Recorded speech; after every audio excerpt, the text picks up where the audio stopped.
Yo, what's good, everybody? I'm your boy JDIROE, just running it back on some Diablo 4, man. Missed the live stream yesterday, but that is all Gucci because today is a new day.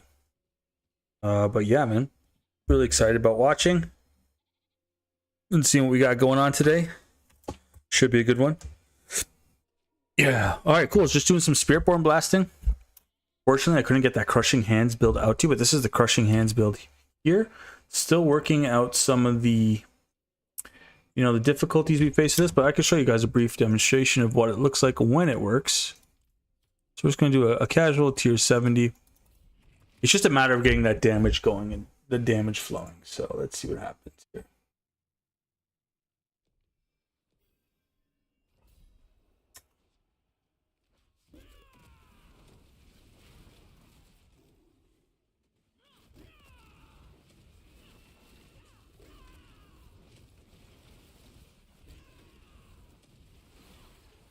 Cool.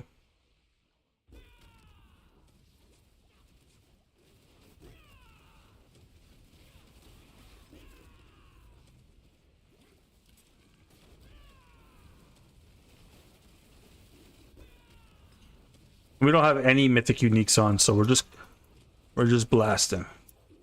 Wow. Okay.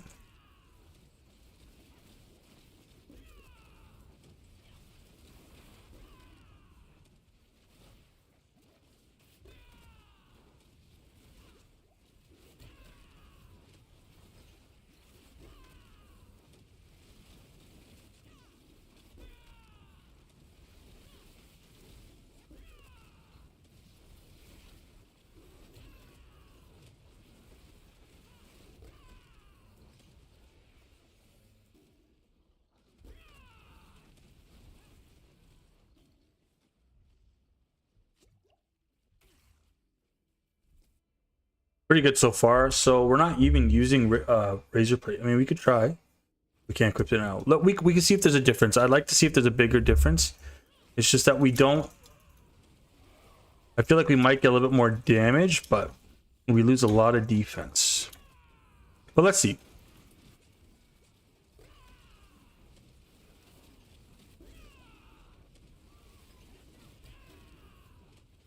It's finding that right balance.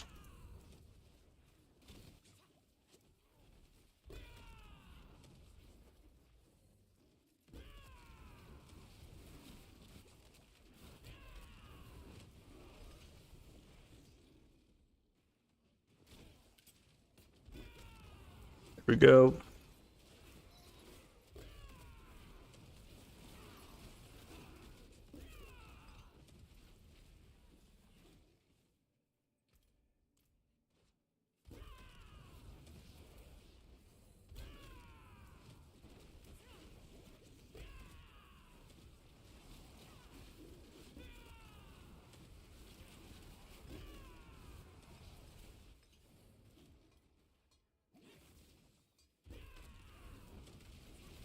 Okay.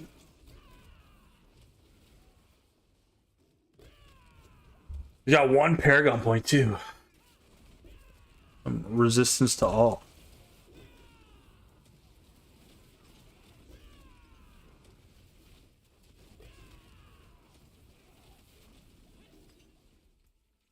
This reduces. Wow. Pretty cool. It just gives you like mad uptime on your everything. Yeah, some packs you can just one shot.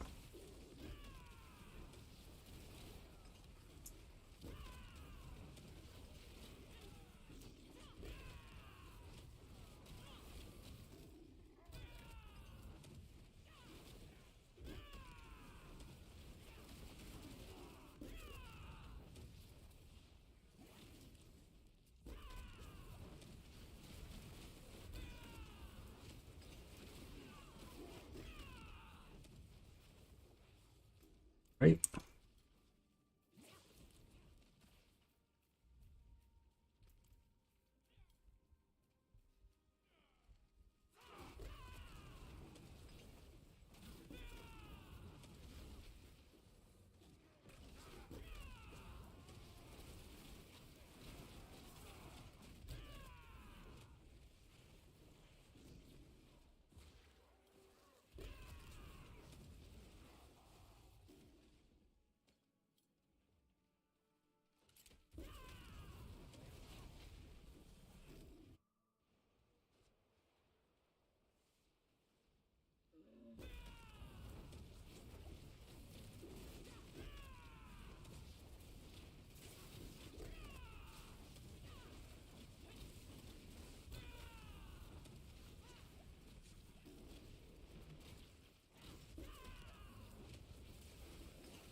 Okie dokie. All right, so that was like 5 minutes that took us to do. I want to see if we put on thorns. We just lose so much defensive stats if we do. But let's see if we throw on razor plate, if it does change that.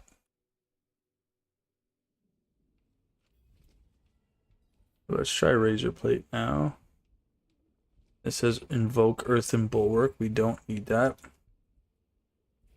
We want challenging. Nope. Lightning bolt. Oh, we got overpower. All I want to do is this.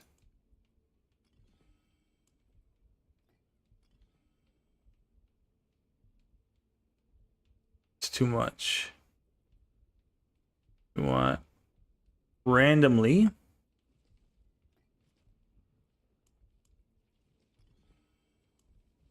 Yeah. Let's see if it changes anything. I think we lose big time armor, but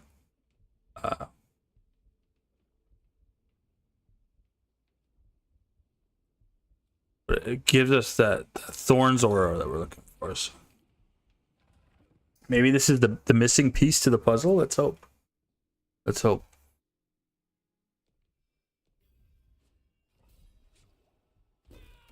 I want to see if we do less or we do more damage. It looks like we do a lot more damage off the hop, just by increasing thorns. But the issue that we run into is maintaining the resource on this build, right? It's a hard build to maintain resource on if we don't have the Star of the Skies. I mean, like, we're pushing tier 70. We don't have any mythic uniques on. I feel like this is the way to go.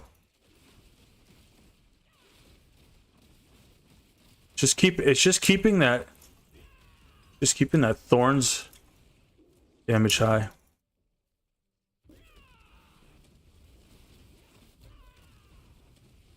See how high we can get it.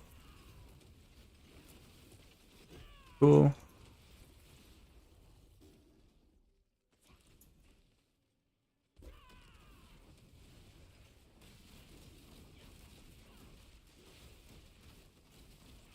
Yeah, this is definitely the way to go. But what we could probably do, swap that out as well.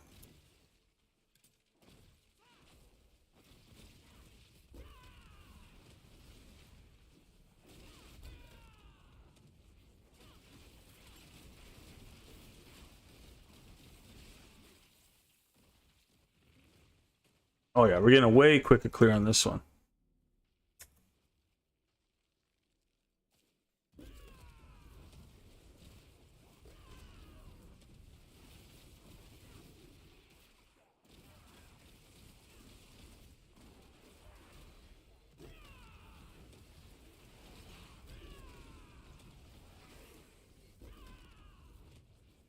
So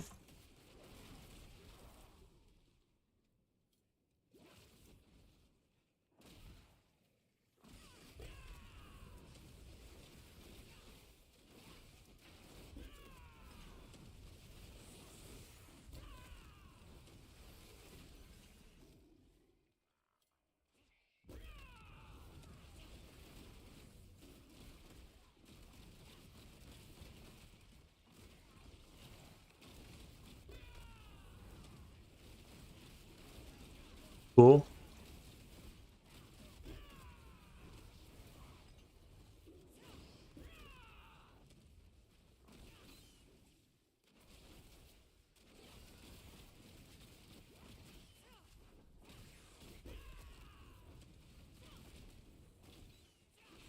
Okay.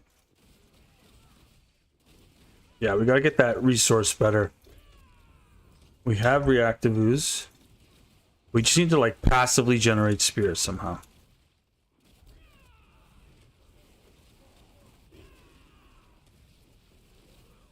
As soon as we do that crushing hand, we're both. So Okay.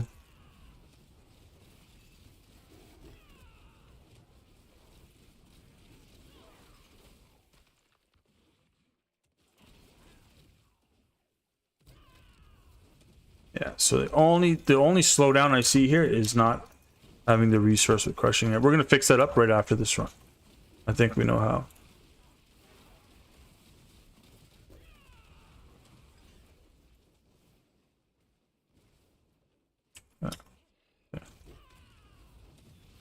I think I know the fix.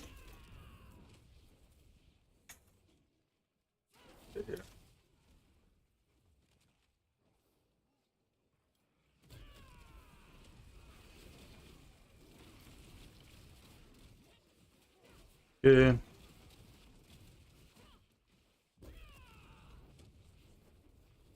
Yeah, I think I know what the fix is here.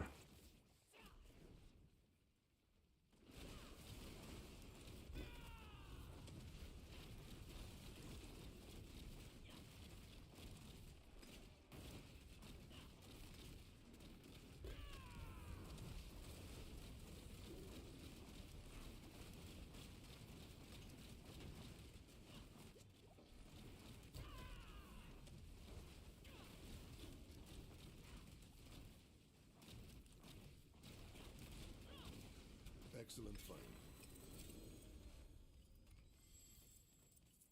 Okay.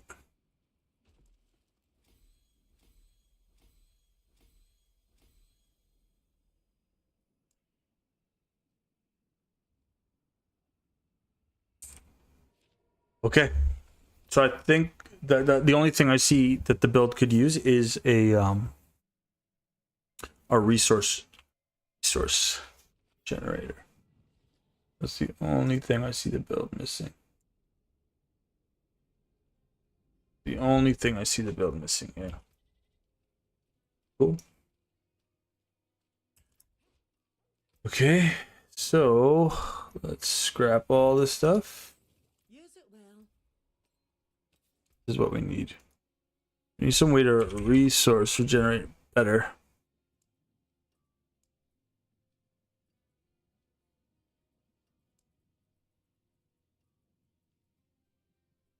Defensive cooldowns, no. It's cool, but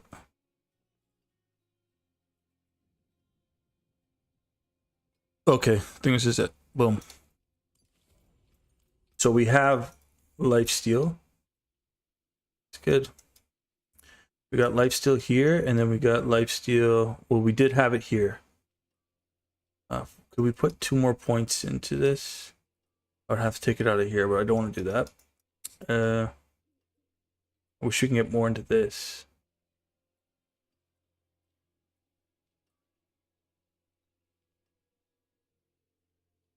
It's pretty good.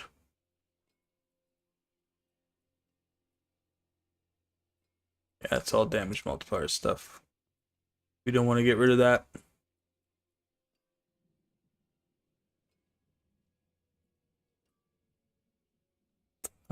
Let's try. Just for that extra lifesteal. Let's see. Let's see. Now we got some resource regeneration.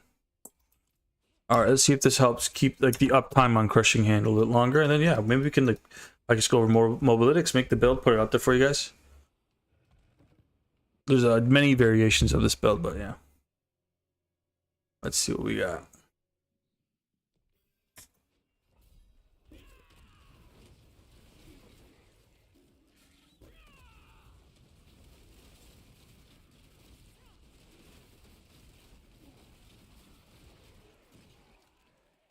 Whoa.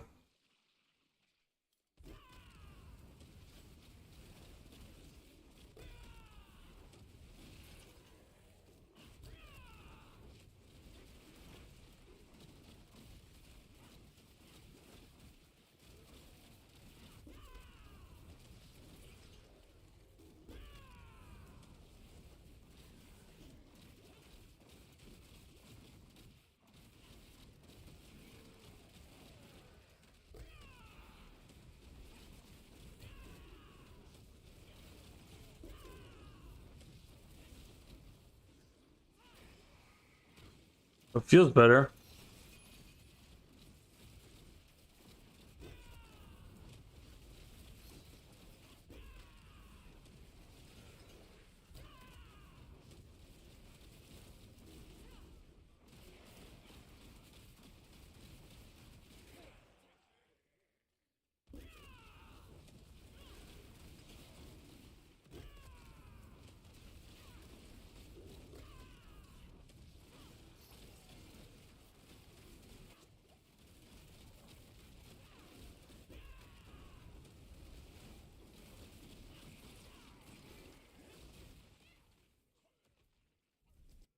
Doki.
Bad.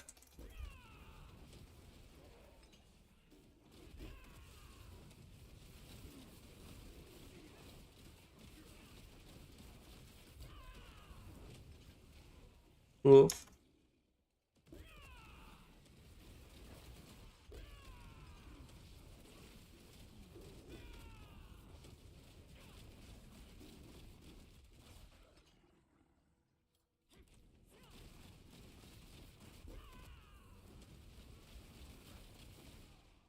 Like a whole minute faster.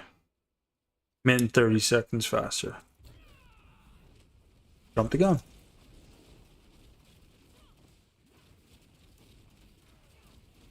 And we're getting a little bit better resource generation on the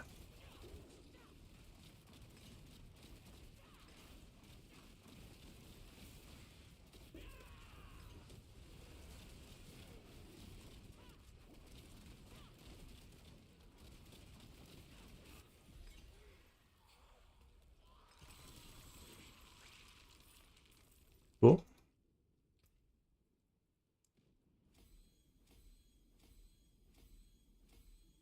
Nice. All right. That basic damage doing 100% of damage is huge. Is there anything else we could fit in there? But I hope we don't. We're probably gonna lose a lot of damage though.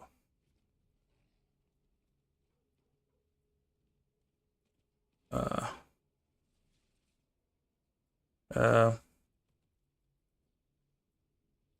Increase our critical strike chance.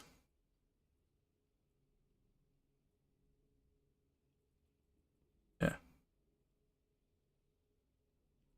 I mean,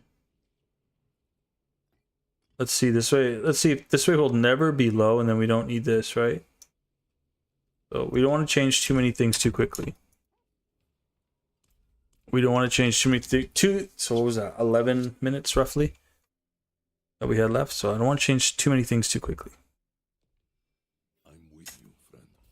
Cool. Appreciate it, dude.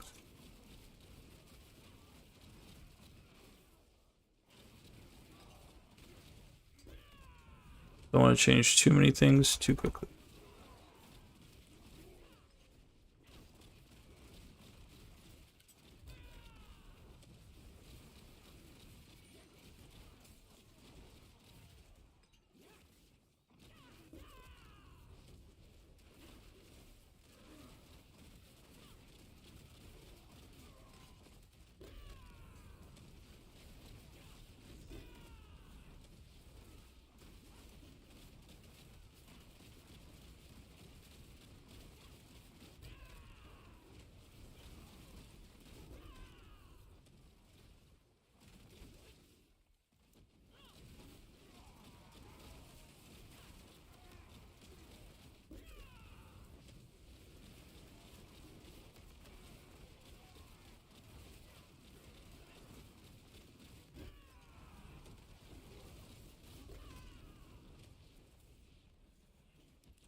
A little bit of a smaller room.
Okay.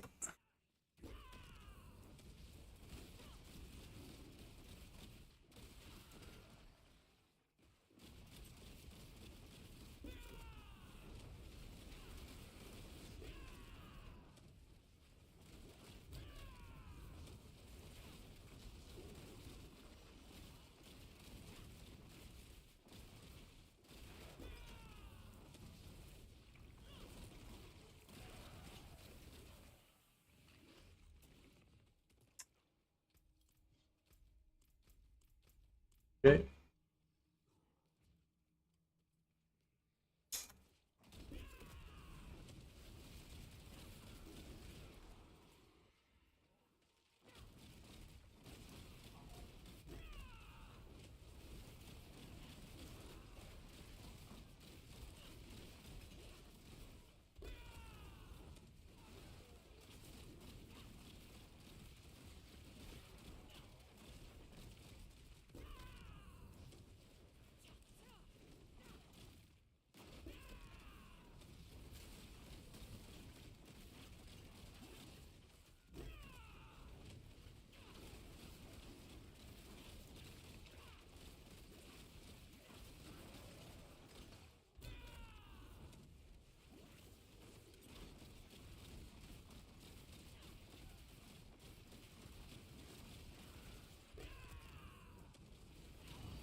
Okay.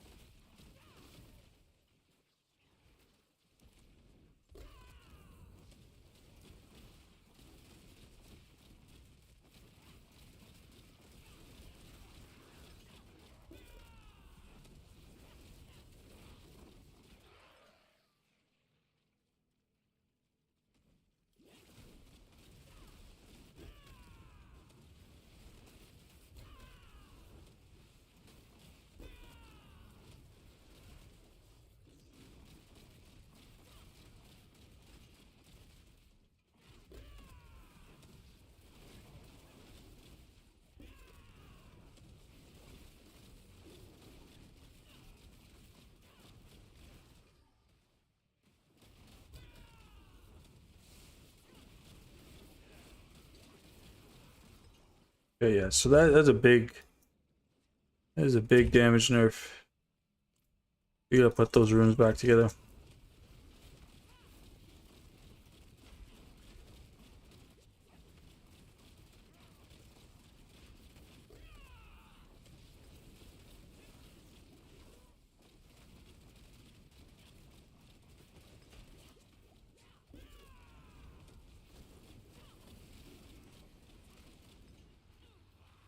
Well, I got pulled into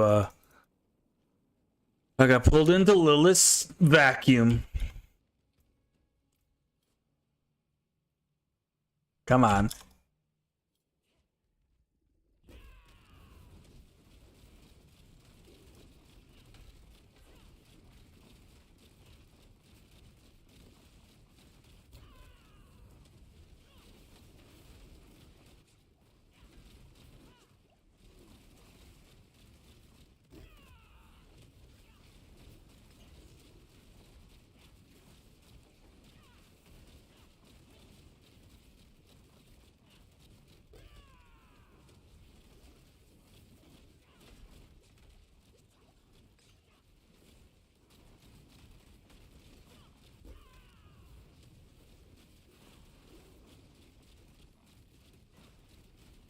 Here we go again. Oh my god. What is happening? What is happening to me? Do we need an elixir? Do we need an elixir of maximum life? Probably. To kind of top us up a little bit. I don't think it did much.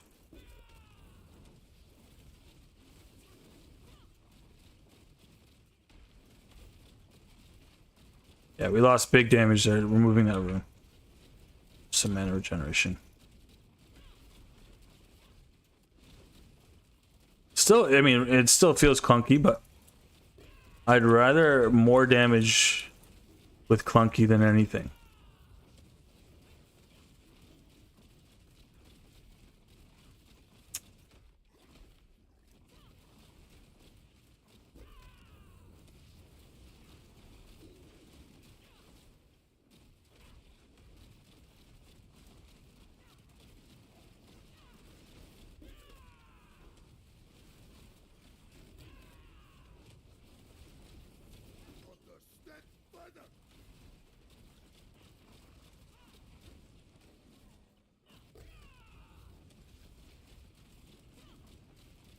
We need those.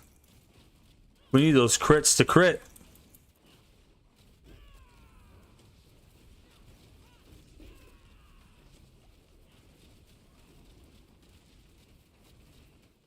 Holy.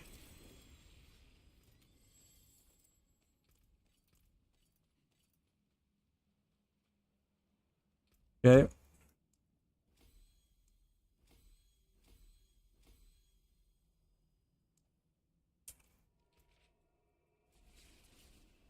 Ooh. That's rough, eh? It's okay. Yeah, so we lost a lot of damage. I'm gonna try something completely crazy, but so I can confirm that this is better. And I can confirm maybe going direct is better. Oh wait, at least. Sublime.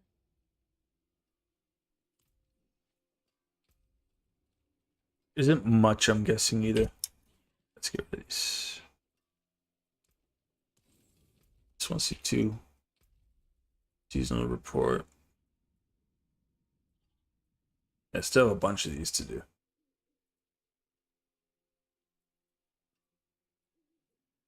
Pretty much all done. And then we have all this stuff too. Okay. Let's try one more. This is a little bit different. So we might have some mana struggles, but it's okay. We have to expect that the mana will get drained because of the rune that we're going. So that means we're gonna have to rely on a lot more uptime of the hunter.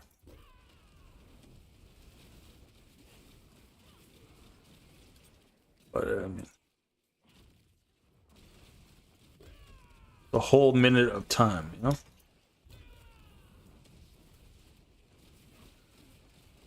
Which is great.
Okay.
Feels a little clunky on the boss, but it's not horrible.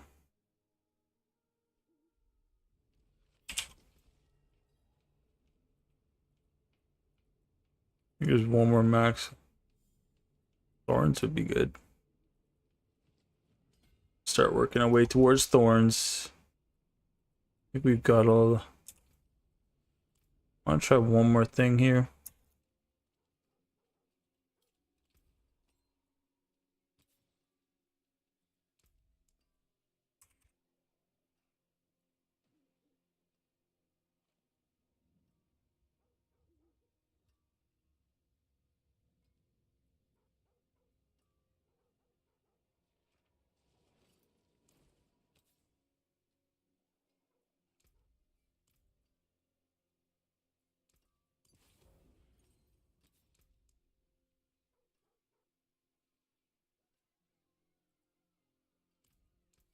Sublime.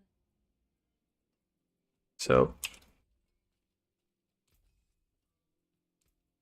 My hammer sings on your return. okay. Let's give her one more go. Is there anything else you'd want to change before we go?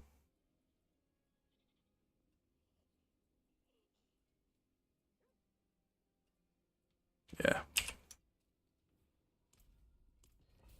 Here we go again. Once more into the abyss.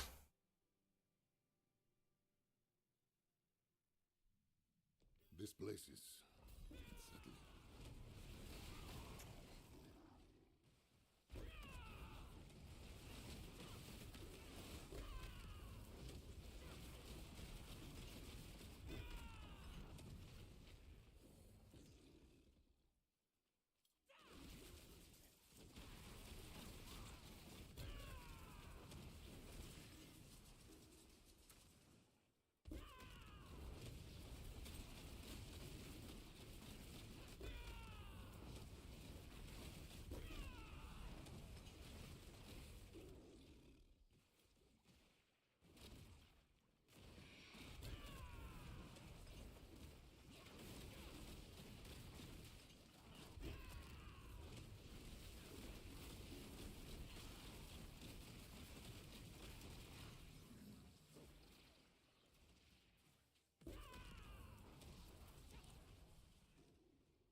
Yeah, I think that's the one. That's the one. Oof. Okay, cool. We have Bane, then we have Jagged Plume. Okay, cool. I think that's the mix there.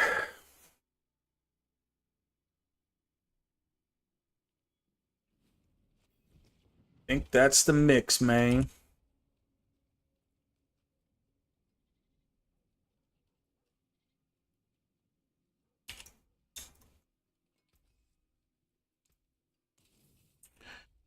We could final test it. Is there a boss that was rewarding a Grim Favor?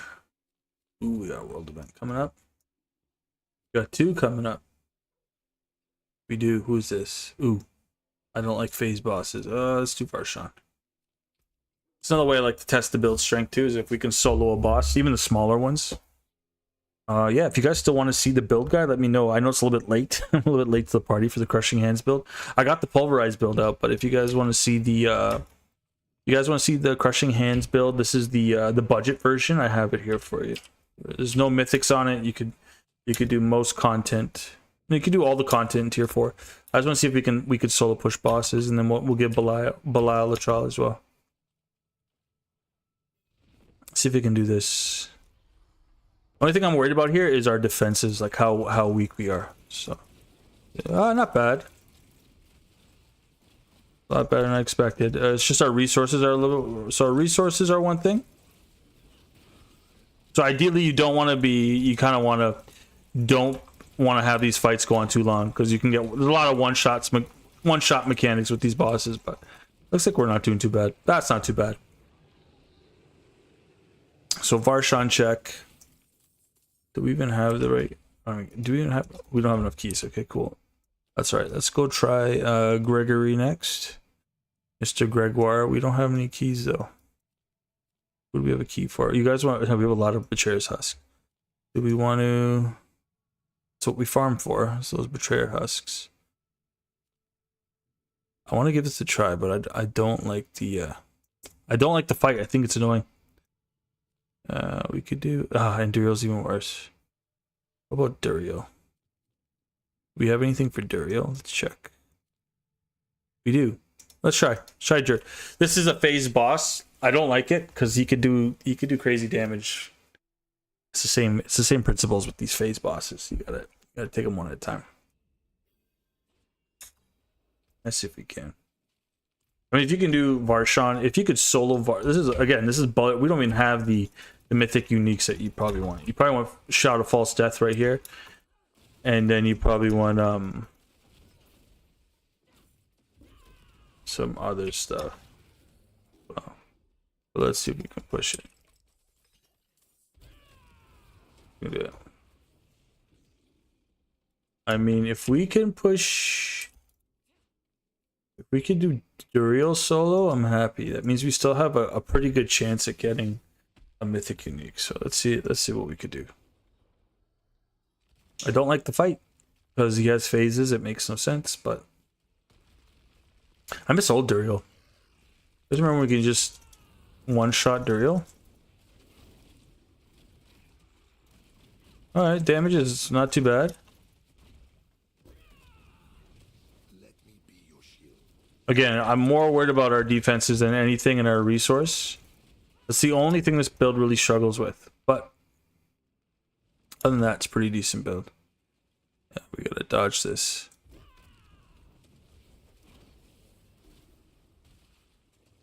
Yeah. Oh.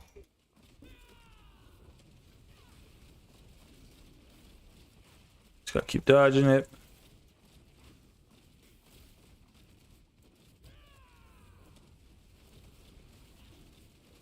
Fun, fun, fun.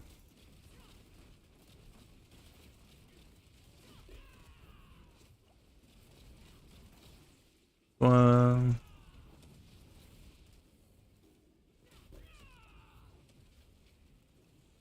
You like lead them away.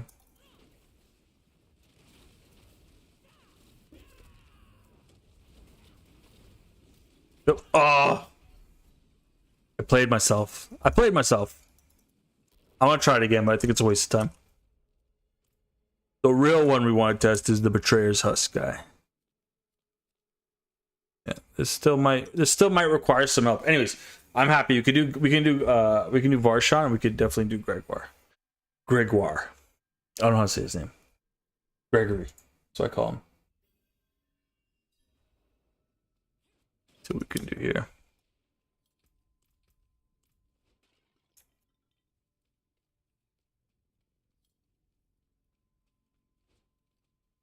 No, we'll just go blast some Helltides.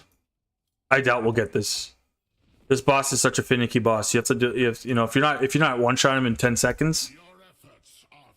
This is a budget build again, but let's see what we can do.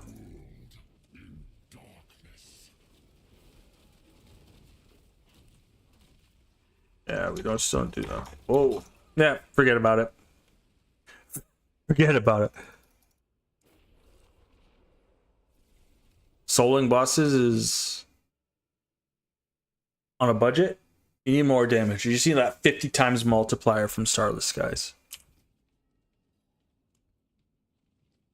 That's good though. What we can do though. Let's see if there's anything we could do. We got tons of these Nightmare Dungeon sigils. Do we have an Obdusite one?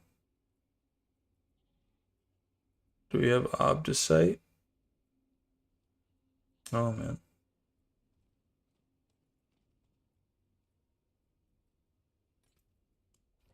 I wish we had Obdusite. That'd be cool. Yeah, we don't have that. We need that 1000 armor and that shadow resistance. That max life would be nice too. Can't have it all with this armor.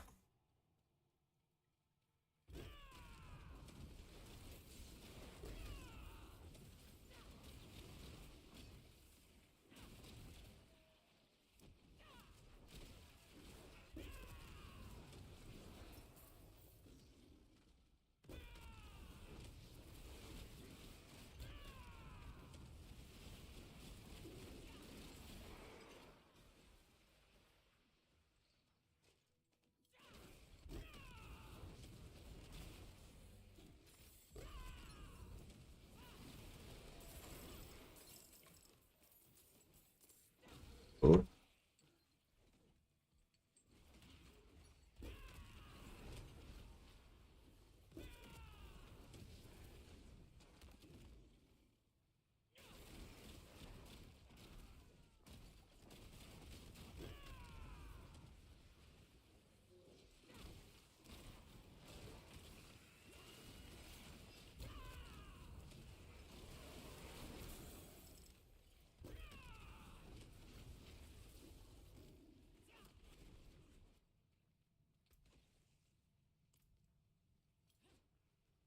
Yeah, so 15k is good for health.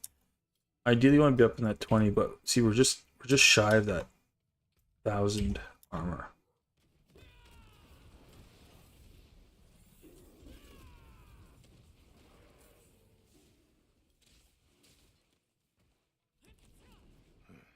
Killers are likely still about. Increase our strength somehow, that'd be great. Start all stats in general.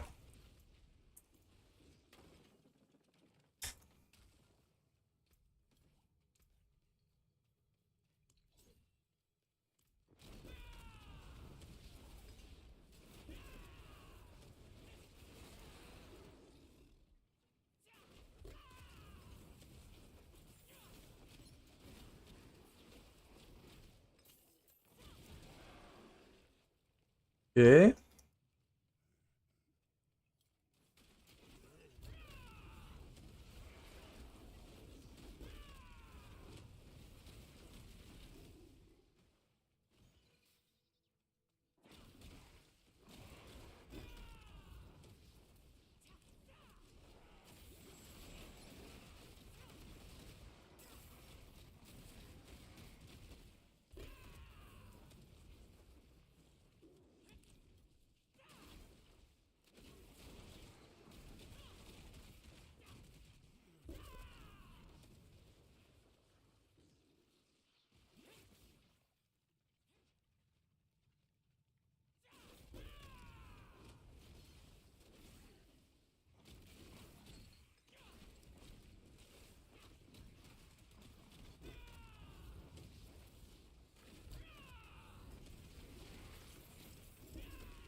Perhaps a prize inside.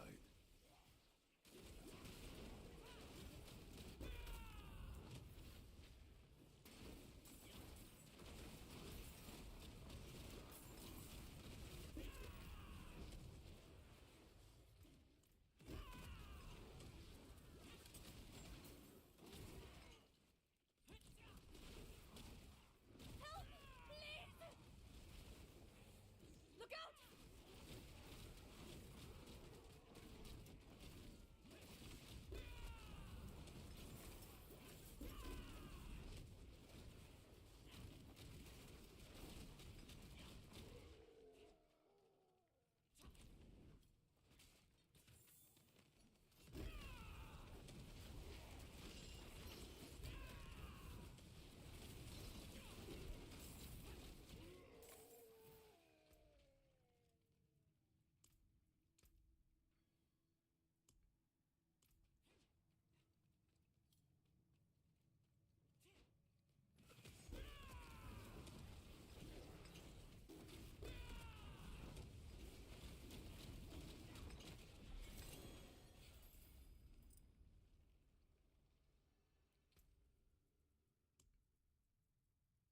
Cool. Okay, part of the stream too, I want to show you guys. Everyone says the Spiritborn is the hardest to level up, so I made another Spiritborn. I just kind of want to show you guys the leveling experience with Spiritborn as well. So let's leave the game on this guy for a bit. Something fun. Crushing Hand works. So here's my Spiritborn 2. I'm gonna show you guys that you can quite easily level up a Spiritborn as well. So let's do it. Aye, what?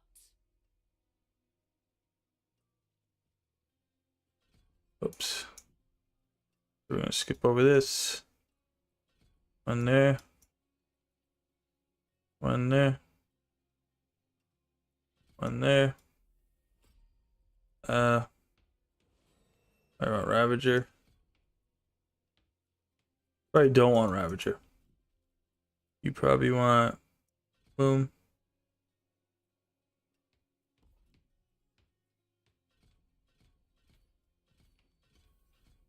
There you go. Let me go back one. This counter attack passive. Yeah, so I just want to show you guys you can level up Haven't had a roof over me. you can level up a Spiritborn quite easily. So what I'd recommend you do is always go to your wardrobe, equip your pet. Well, we don't have Dante yet. We will soon. A little goat. Let's equip Dante. Let's do the, I like the owl. Let's do the tiger. Tiger's cool. Let's do that. Confirm luck. Cool. So really what I want to do is get into the Nightmare Dungeons. Right. This is like starting from scratch, like we just started the game, right? I'll show you guys it's possible.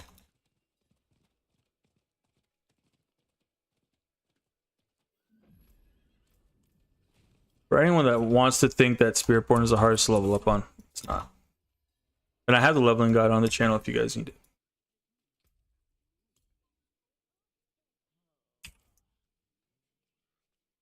Okay. Oh, NPC stuck, dude. Sick.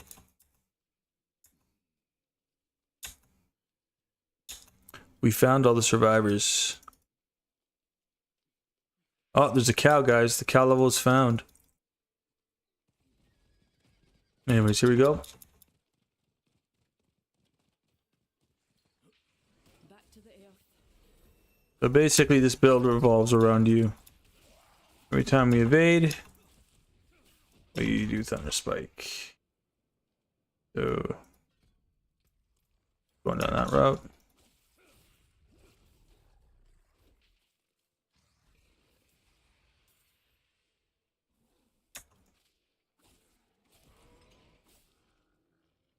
Help!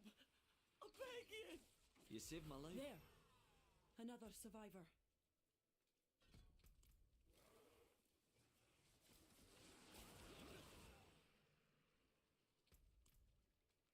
Well,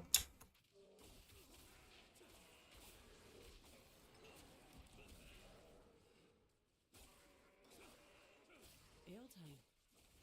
The demons swarm from there.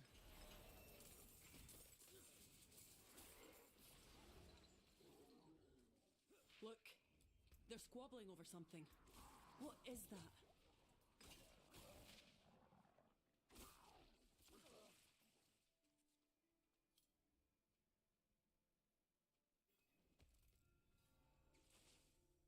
Not entirely sure.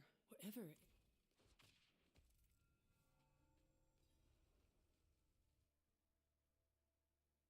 well.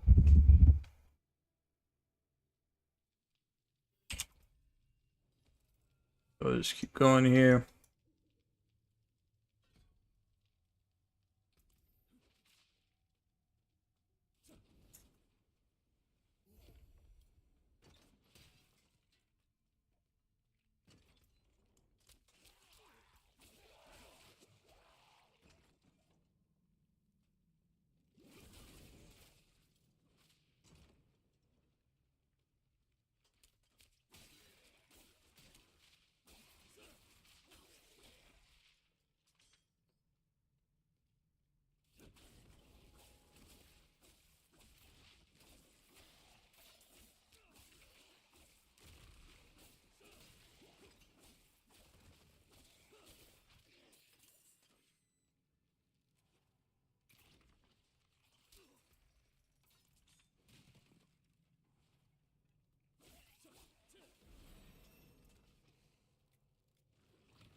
We always do the additional ambushes.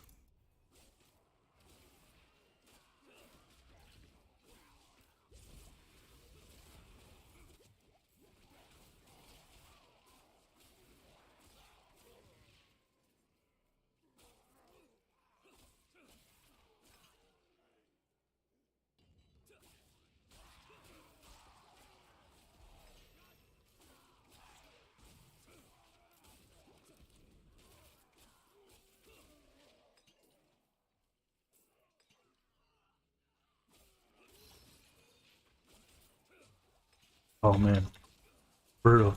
Stuck.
Cool.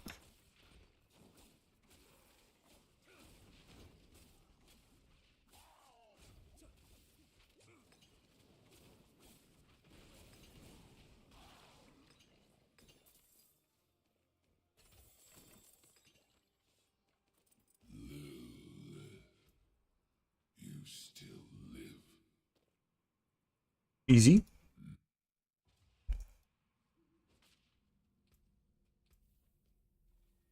We're down here now. Yeah. We could start increasing. You are holding mine too now. Is it my power that you seek, Wanderer? No, it is not. No. No. He said no, dude. Did you hear him? Oops. Let's just get out of here. Return the quest in, yo. Yeah, so I'm just showing you guys. It's not that bad leveling up Spiritborn. Everyone's like, oh man, this. I think someone's talking about it being like snake oil, right? It's not. It's not that bad. Especially once you hit level 12. What I want to get into right away is I want to get those nightmare sigils. That's what you want to start doing right away. Start doing the nightmare dungeons. And then once you get to 45, you want to be doing the. You also do the Hell Tides too. Handing in the Grim Favor might level up. Might level up quite quickly. So that's why the demon We're just getting the main quest out the way first. went. Cool. Thank you. So this thing Nice. And we'll start doing. Perfect. Get our caches here. Got our first elixir. We can't use it yet. Next stop, we want to go pick up our mercenaries. So if you have the Vessel of Hatred, go pick up your mercenaries immediately. They will help you level up a lot faster.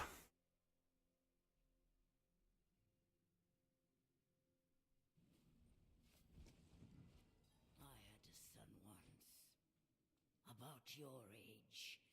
My shield is yours. And then Baranya, and we're gonna enlist. Could use some help. We're gonna blood. Yeah, when you spike. Cool. And then for mercenary here, we're gonna go. And then. Cool.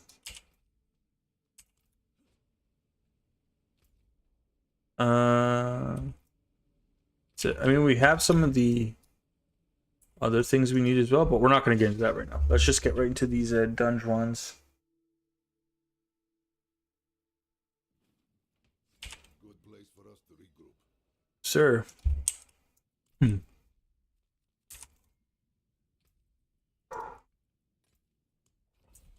Let's get into this right away. And then we'll start doing some Hell Tides. Show you guys what it's really about.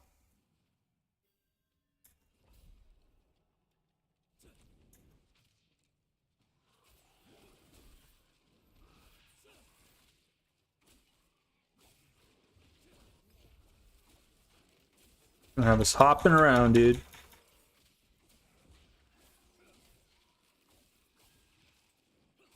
Just wait till we get our how shall I say it? Our Spirit Hall.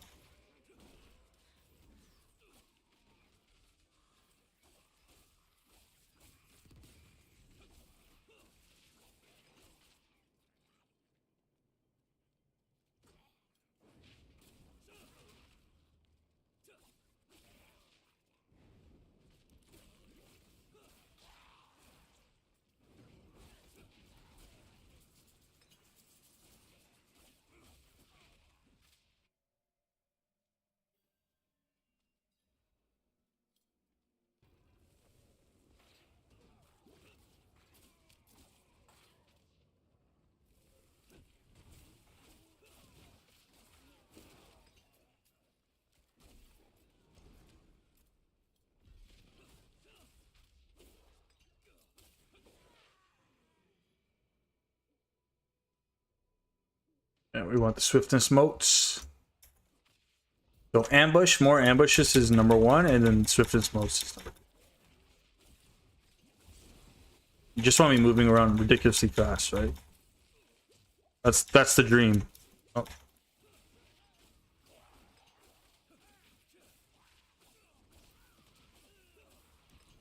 But once we get our first Spirit Hall, this is when this build really steps up. So anyone that's playing Spiritborn and like you felt like you got gypped, there is a leveling guide for Spiritborn. And this is the one. The Evade Spiritborn. Easy, it's a basic skill. Doesn't require you having to manage any kind of resource this early in the game.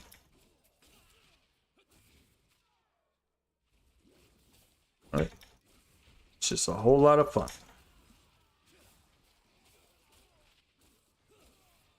And you'll see in just a moment, once I hit level, I think it's 15 or 12. You'll see why this build is pretty easy to come together. Minimal requirements. The only thing I suggest you get if you can is speed.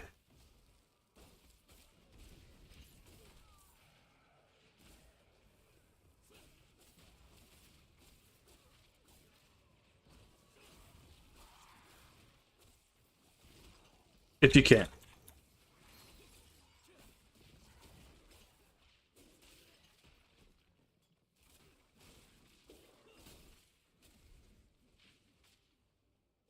Alright, here we go. We got Agony.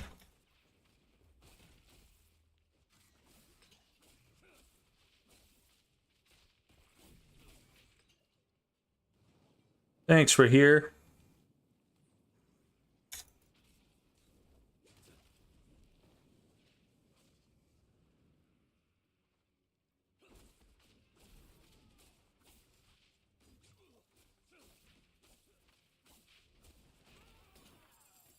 Boom. But you already got a yellow. Cool. And then we just want to equip everything that's better, which is essentially everything. Boom. All this stuff don't matter. Let's start leveling this stuff. Okay. You don't have our Spirit Hall yet, but once we get that Spirit Hall, man, this build goes 0 to 100. And for anyone that's watching right now, over at Mobilytics, I have the build. If you're looking for the build, like if you just want to build, it's right here. I have the Spiritborn endgame and leveling the Bird Blitz. This is the build that I'm going into. I'm just showing you guys that I have I'm just showing you guys that we have a build guide for it, and I have the video for it too if you guys want to go check it out. Here we go. Let's keep going.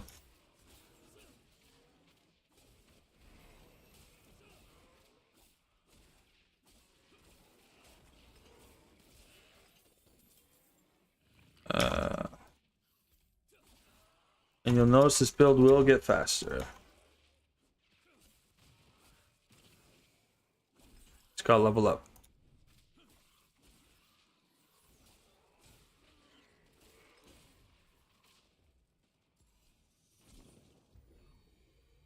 Sweet.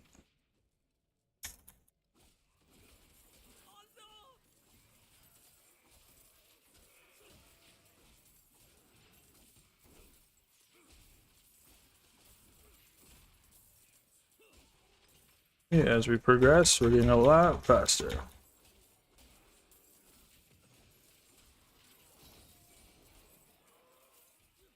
So the idea behind it is to have your evade off of cooldown all the time.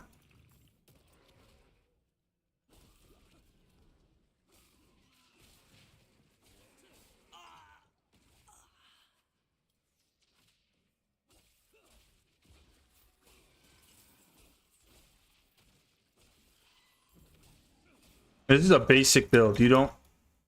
It takes minimal requirements.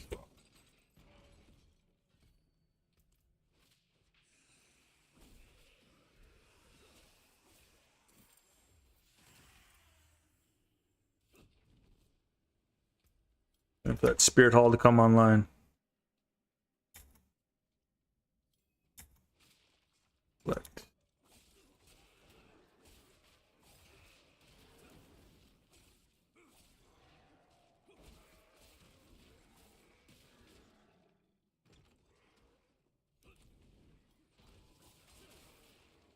Impressive, unfortunately.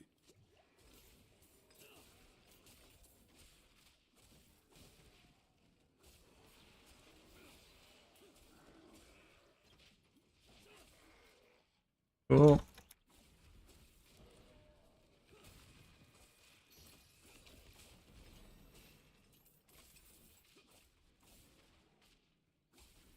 So.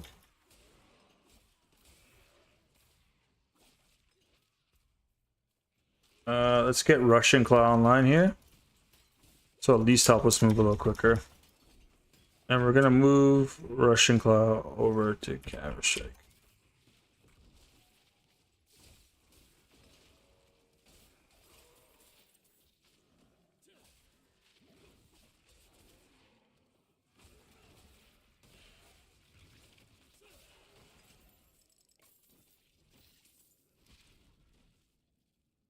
Okay.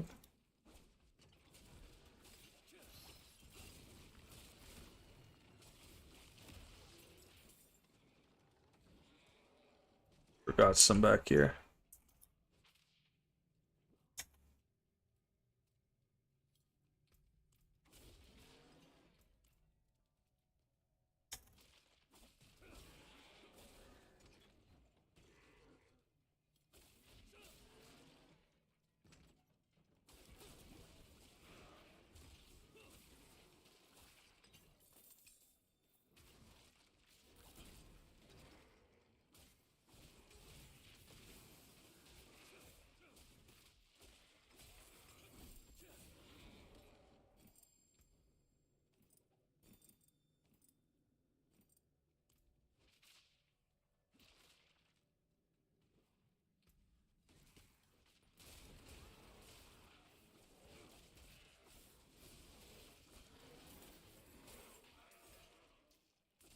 Okay.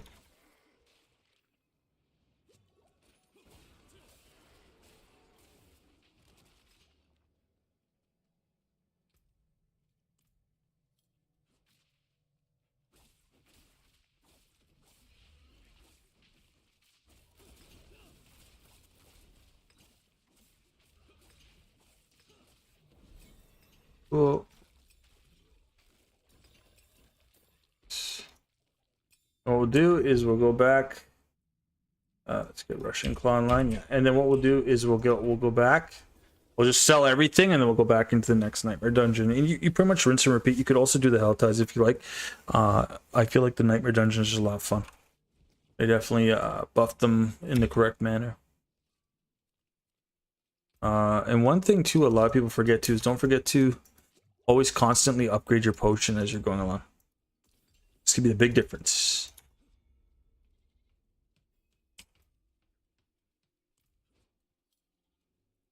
Not yet. Okay, so at this point we'll have our Horadrim gems. So what I would do is you'll have these two. You'll have Thunderous and Particle. I'm always going to go Poison. And then you'll probably have some of these blues. You won't have these yellows yet. So what I'm going to do is probably just equip the Shifting Powder just to make us move faster. While our Catalyst, you'll have these first two here. I'm going to go with the one that makes them vulnerable on the Thunder Spike there. And then you'd probably have another one because you do two Horadrim strongholds, so you'd probably have one of these. I'd go with the barrier one if you get it. These are probably the two you have. You have something like this around this level. So then we have our keys. Bags are empty. Let's go back at it. Let's go Horadrim Strongroom. Let's do it. Guaranteed. Now I could enchant these yellows, but you don't start really receiving legendaries too soon. Through doing the dungeons though, you will pick up some basic ones, but I'm gonna give it a bit before we do that. At least level 20 before we start putting on some legendary aspects. But we got Rushing Claw now, and that just kind of helps with the mobility and becoming like very zippy. This is even before we get like what really makes this build strong, right? What makes this 11 build really strong. Okay. Here we are.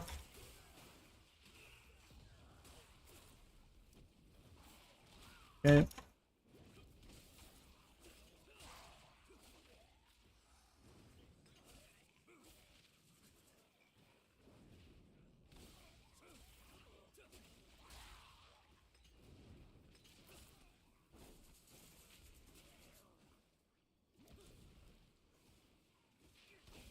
Okay.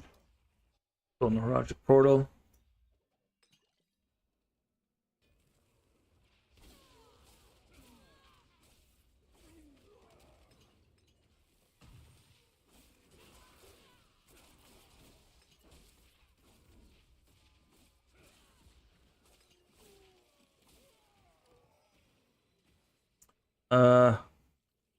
Ooh.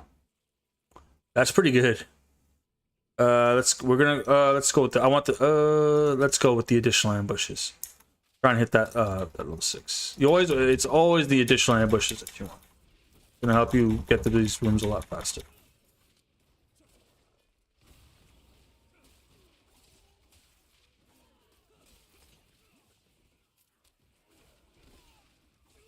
And what we can eventually get into is Vortex too. Just kind of keep everybody close.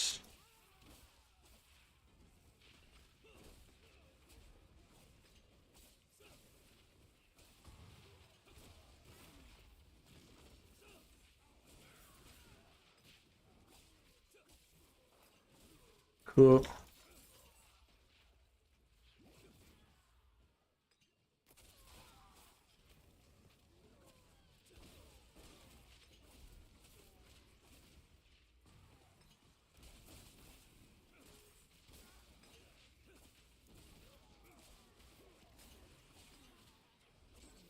Cool.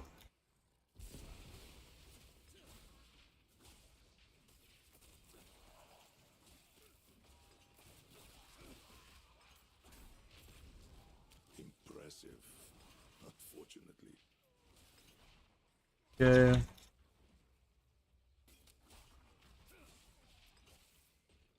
I'm trying to get to another pillar, but it's very far away. One that we can actively use. That's okay. We might still have time to do it.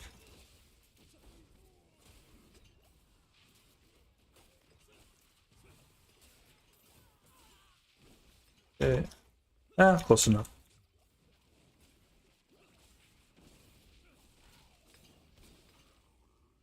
Cool.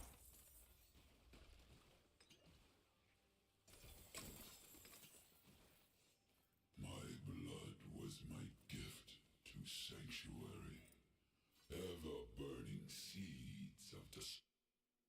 And one thing I noticed that I forgot, or not that I forgot, but one thing I didn't notice was those gems drop, and they drop in yellow, blue, and legendaries. So Always pick up the items that drop from there. Always keep swapping out whatever weapon gives you more damage.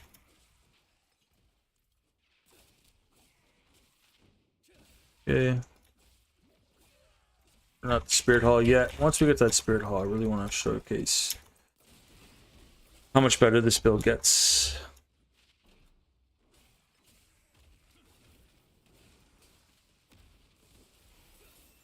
Cool. Spirit Hall still not unlocked.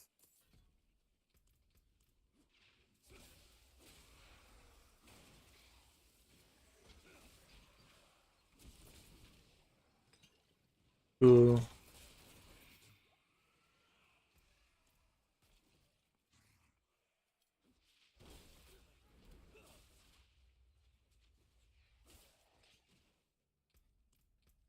Okay.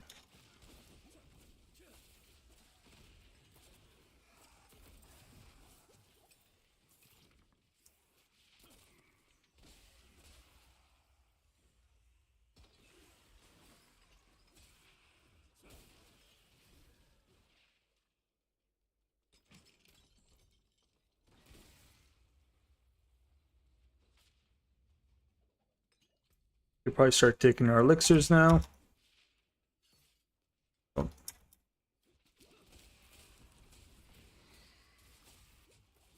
You know what? I actually want this one. Come on. Simply because it pulls all the enemies towards us. Like, the damage is great, but, you know, these Horadrim spells are really near the end game anyways, or even in the leveling experience. The reason we have these Horadrim spells is really for more utility than it. Vulnerable is cool, but we're already making a lot of them vulnerable. What I'd rather happen is we get that vortex effect to happen every time.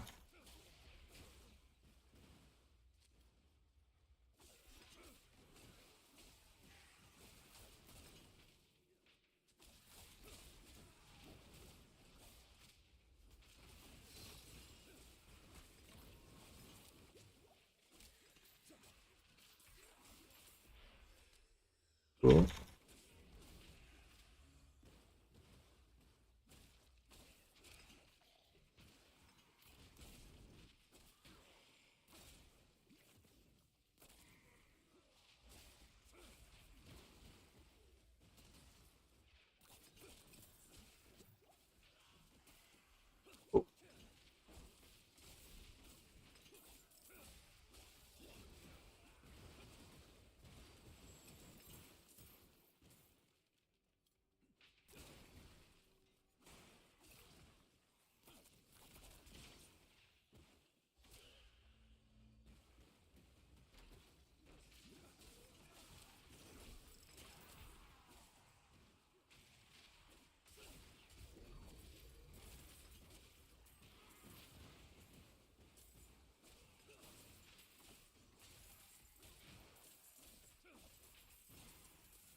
Okay.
Next.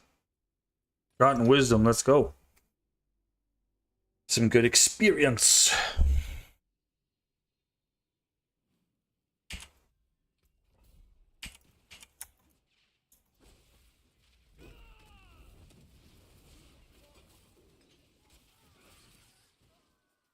No.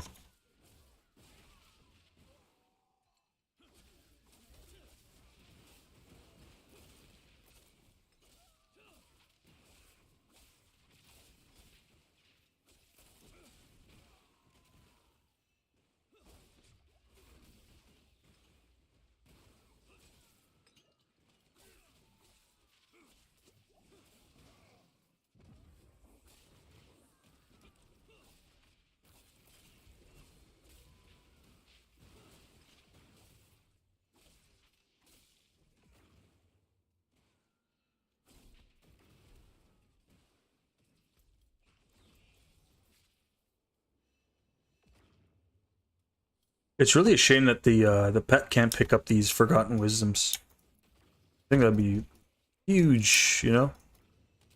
Huge benefit.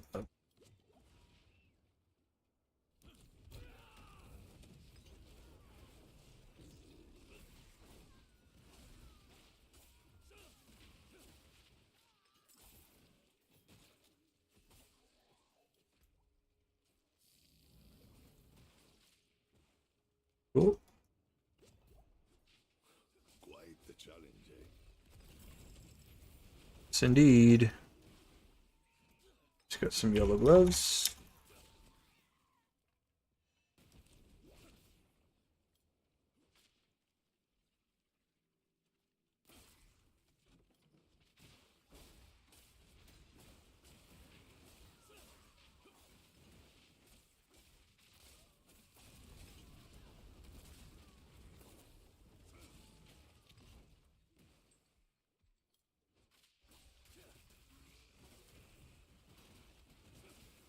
Okay.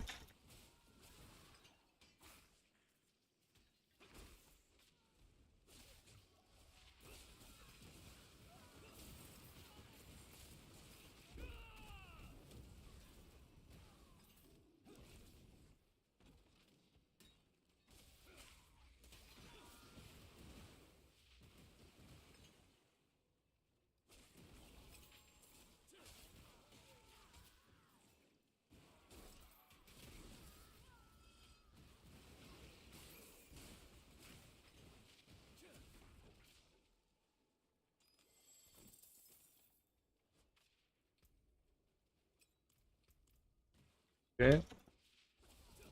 It's good we got a ring.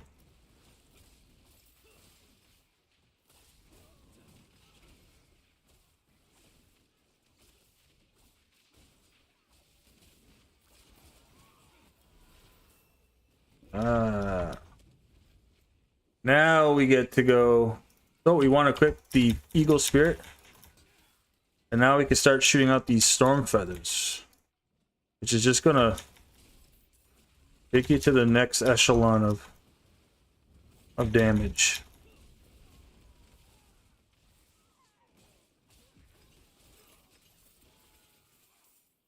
It just makes your life so much easier. Cool. Next. Gold reserve, gem reserve, don't matter. Now we got the Eagle Spirit, finally. And we'll pop that in there.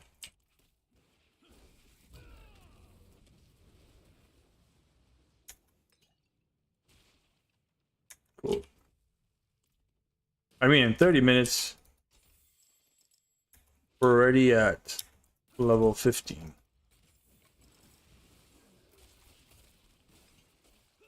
That means by 3 hours, we should be level 60. Without anyone power leveling us, this is pretty much the experience you're going to have. Let's see.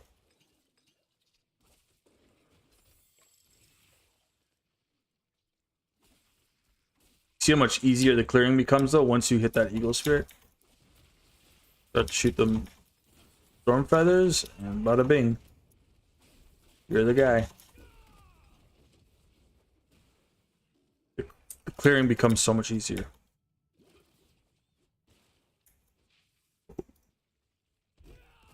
Okay.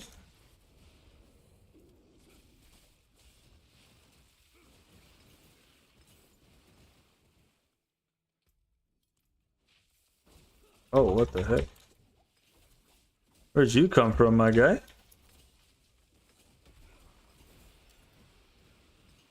Get wrecked, buddy.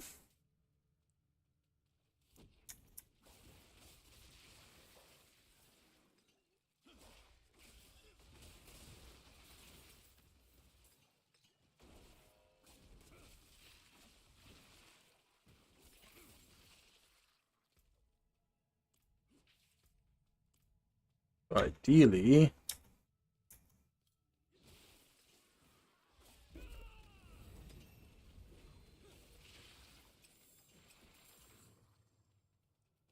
get these boots off her. Yeah, that's good.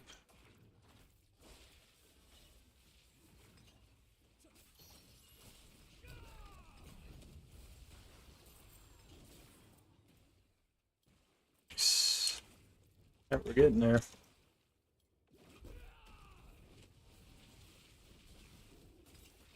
But again, this is level 15, and we're already you're gonna be able to blast through almost everything and anything that this game throws at you now.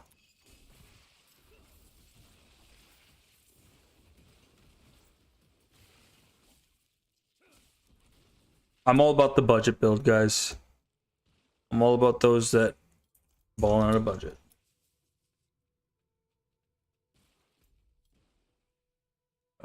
Okay.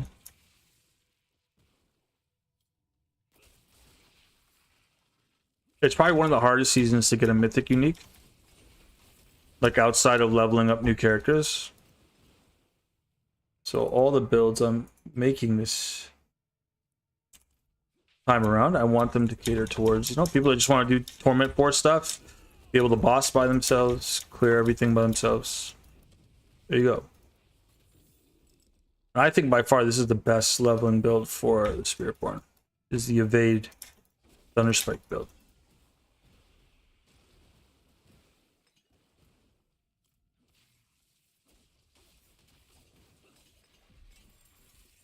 Yeah, you're gonna be. How'd I get a? That's interesting. I got a sword. So by this time you've probably done enough. You've probably done enough dungeons to at least have some basic stuff to enchant. We got everything we need here. We got the boots. Yeah, okay, cool.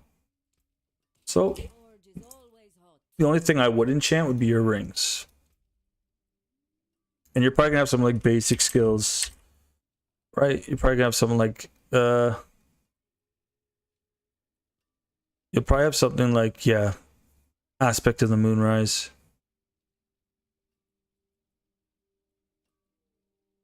So I'd probably just do these two. It would just be, and you could also just find these.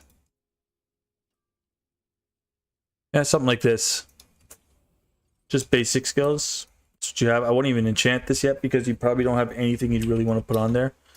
The only thing, and also the weapon you'll be constantly switching out. So don't stress too much about the weapon. Just keep going back into the nightmare dungeons until you've collected enough of the aspects. But that's probably something we would do. We'd have those aspects on our even if you're going a core ability like Quill Volley or something like that. So your build would probably look something like this. Right. Oh, there we go. Cool. We got our necklace finally. So that's it. That's really all you need to have is your necklace, ring, and your necklace and your rings. Everything else, don't even bother putting any aspects on because you're gonna be swapping them out so frequently. It's a waste of time. But your rings and your necklace will be good almost for the entirety of the game, or the leveling experience, I should say.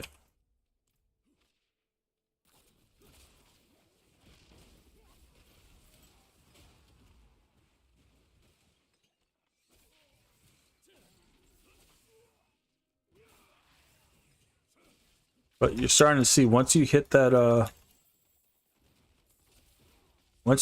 threshold, you're gonna start seeing some stuff.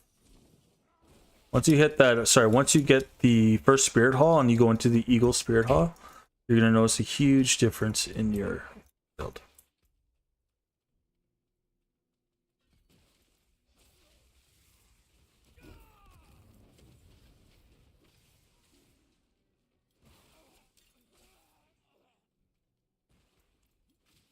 Oh, I like this dungeon. That was nice, short and sweet.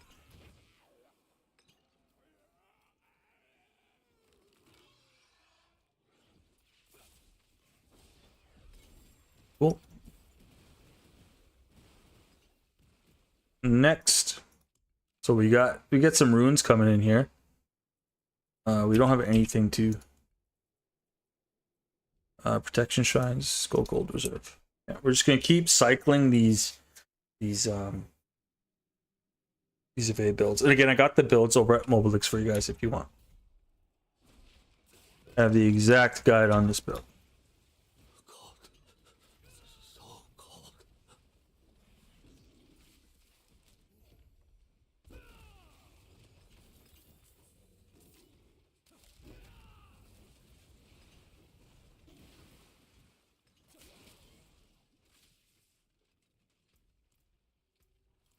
We got our chest piece.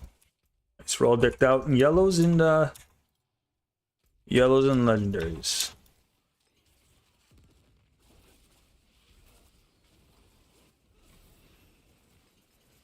There we are.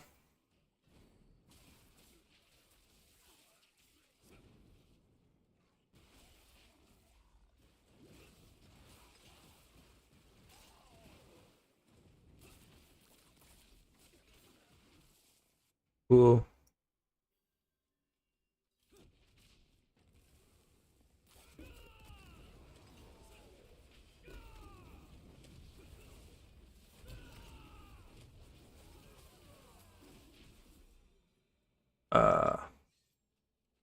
You want additional ambushes? Yeah, perfect.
See, the difference now too is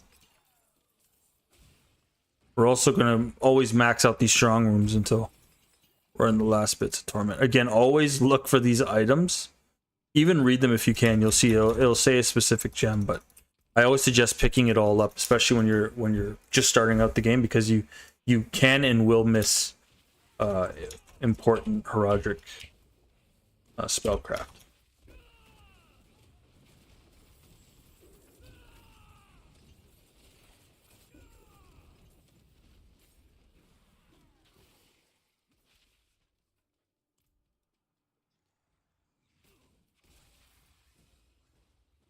Okay, there's one.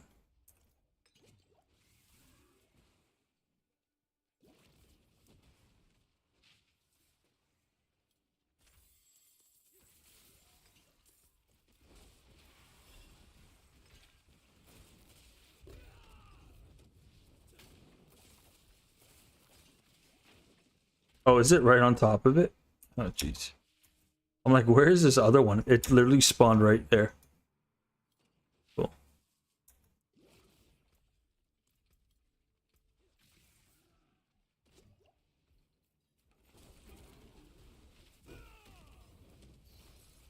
See you later.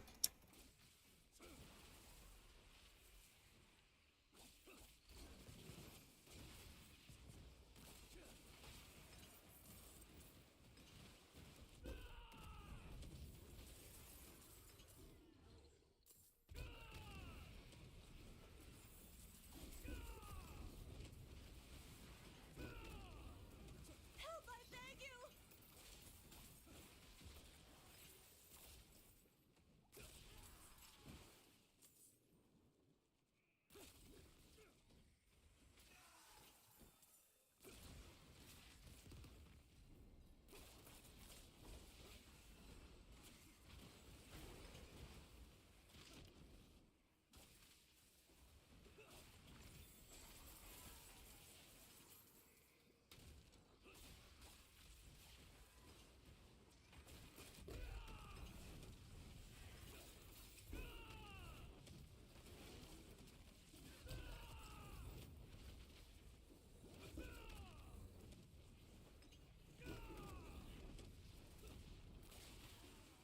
Okay.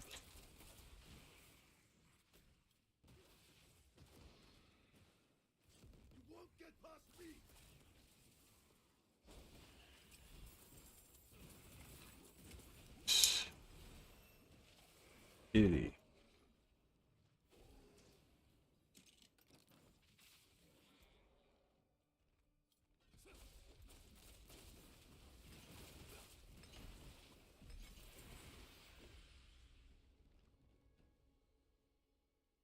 Cool.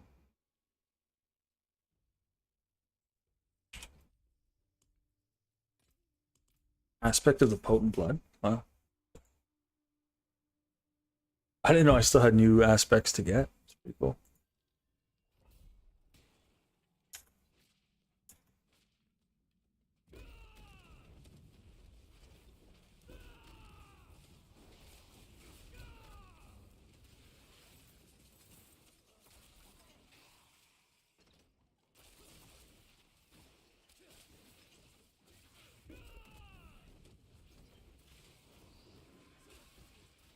Okay.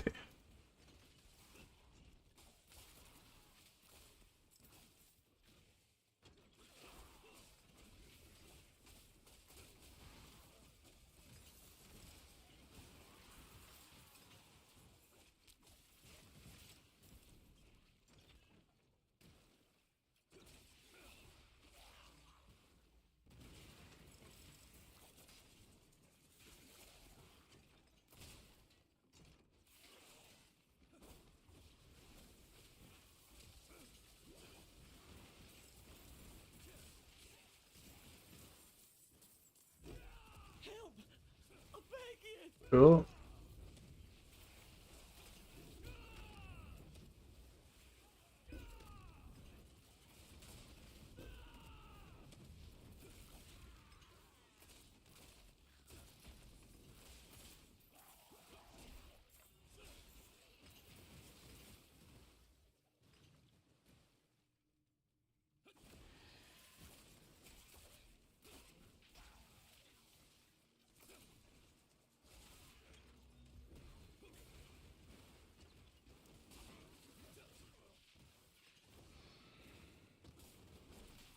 Okay.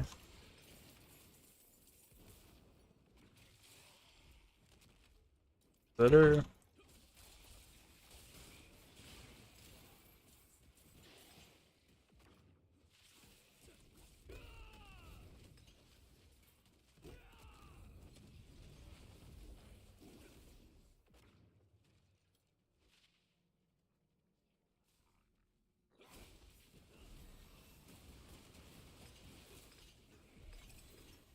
Ooh. Our first legendary ring. We got 2 legendary rings in one shot, which is pretty cool. So what we do,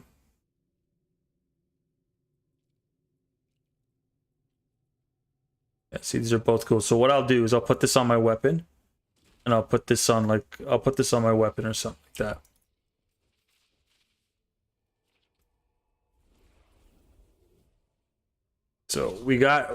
So those are the kind of affixes that drop early, like pull in distant enemies.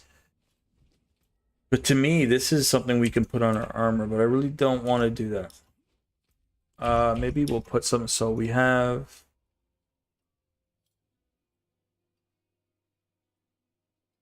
Sure. So we have like basically dodge and attack.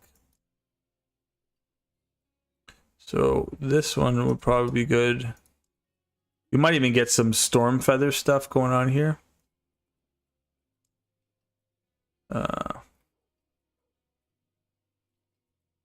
That's, you know what? It's okay.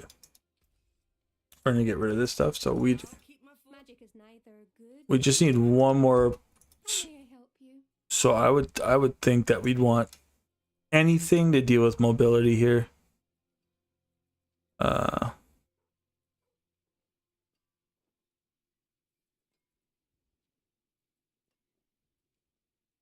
No.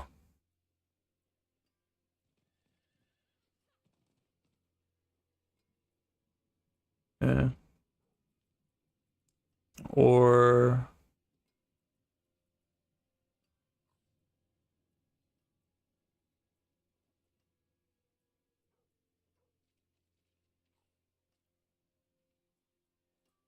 hitting an enemy has a chance.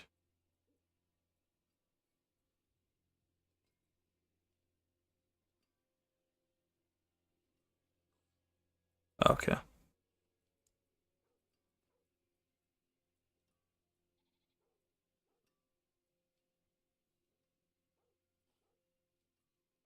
Here it is. So this is something we receive. Distant enemies are pulled in, so we Your soul.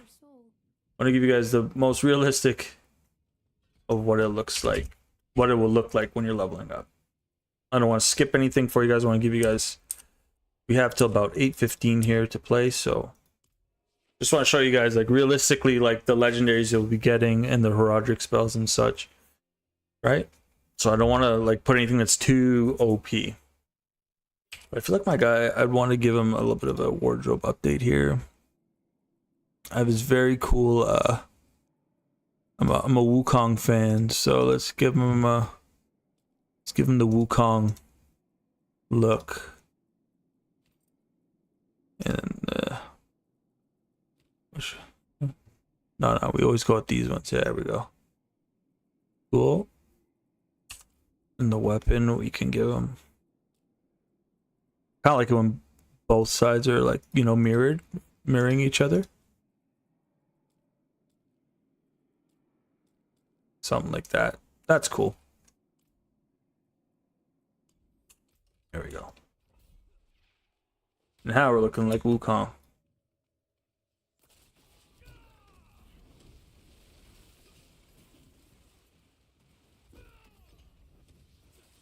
No!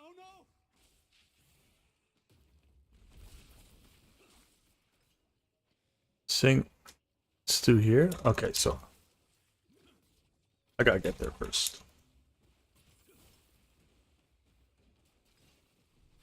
I mean, like we're almost at level 30. I mean, sorry, almost at level 25 in under an hour.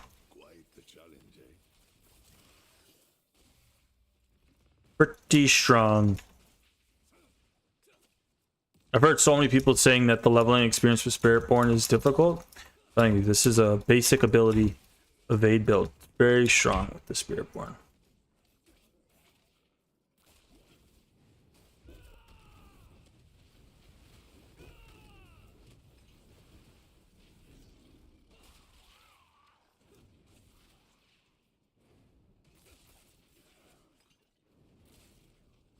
Come on. There we go.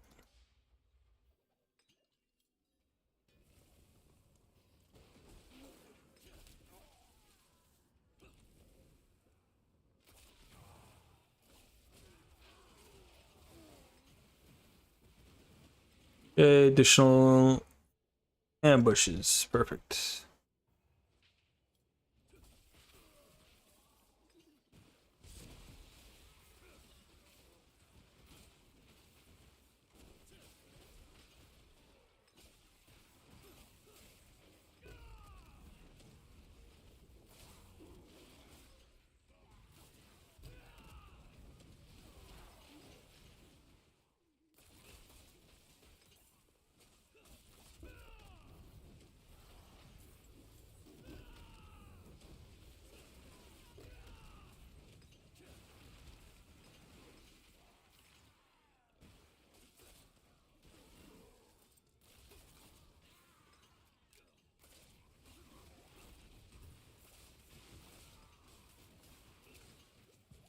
Okay.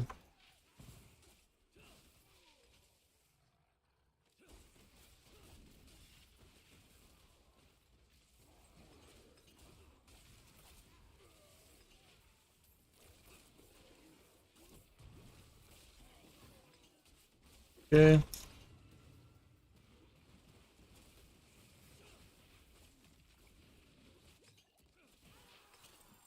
Sweet.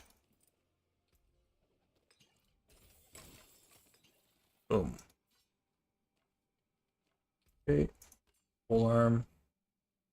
Damage to elite. Ooh. Yeah, this is just better overall. Okay. Just overall, that was a better weapon. So even though we want the vulnerable, we take the stats every time. Spare me, please.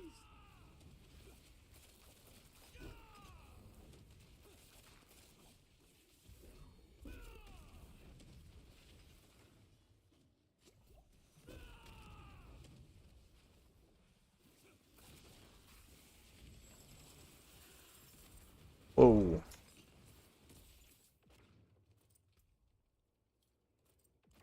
Cool.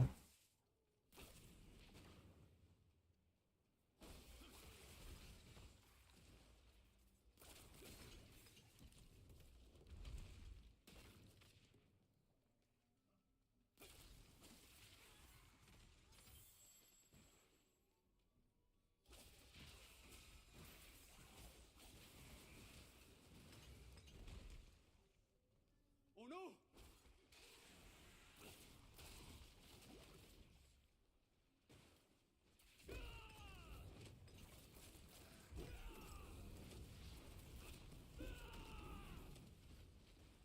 Cool.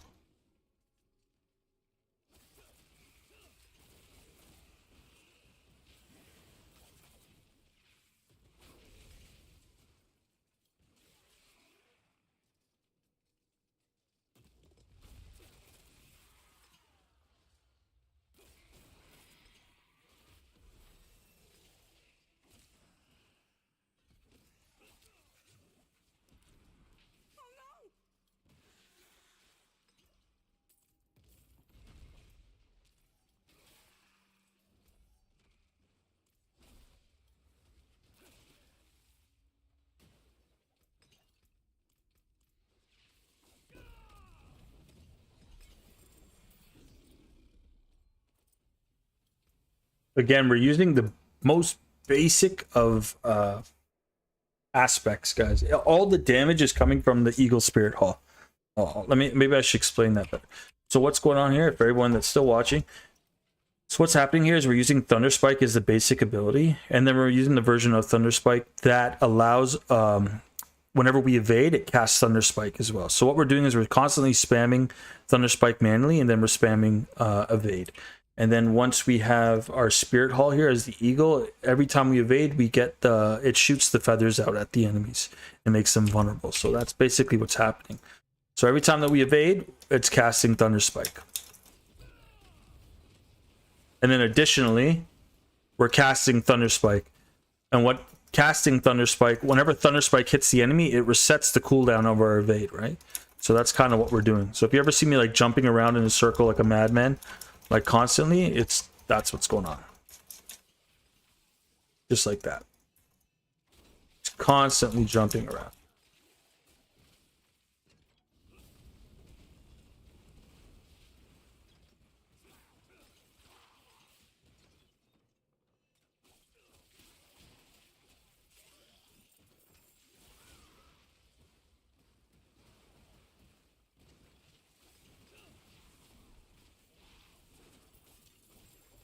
This guy is the second time I've seen this guy. I've literally played this entire season, and I've only seen that guy now.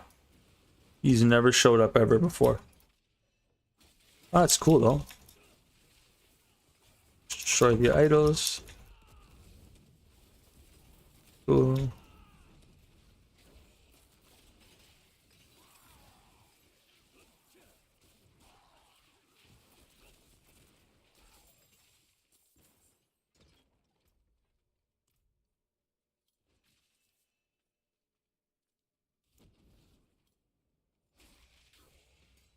Yay.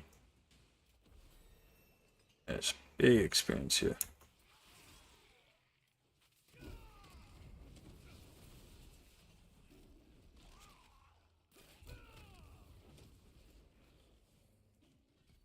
Oh, are we? No, we're not. We're not in key passive territory yet. Almost though.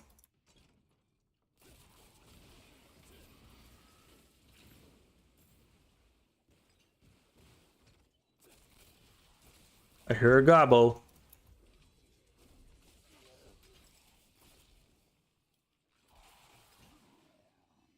Oh.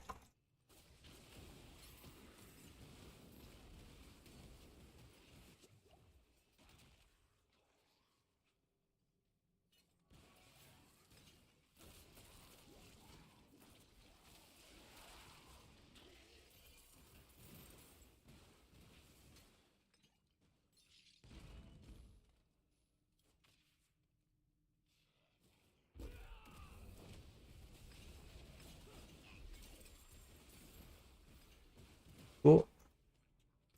Ooh. Does it increase our damage? The heck, where is it? Is it? Oh. Oh, here it is. It slightly increases our damage, but slightly is good enough. Does it increase our stats? I love that. Okay. Yep, great. Nope. Cool. Next. Just gonna keep going along here. Gonna keep going along. This place is unsettling.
Additional ambushes always.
Oh, so I'm going to equip the pants simply just because we got them, right?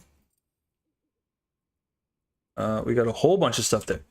We also, so the key passive here, now this comes into play a lot later, the Noxious Resonance. but we're gonna go with the vital strikes for now, just because we make enemies vulnerable so frequently that we'll do 80 times damage now to vulnerable enemies. So our build just went from, you know, decent to wreckage.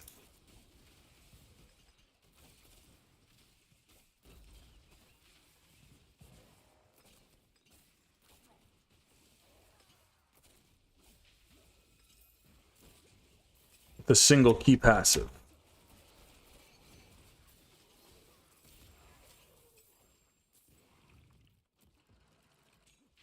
I always check the boots because the build really heavily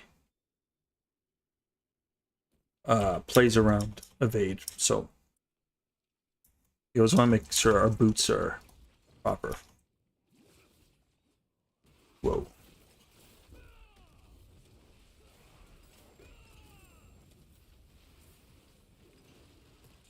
As you can see, you know, it's gonna start dropping these boosts.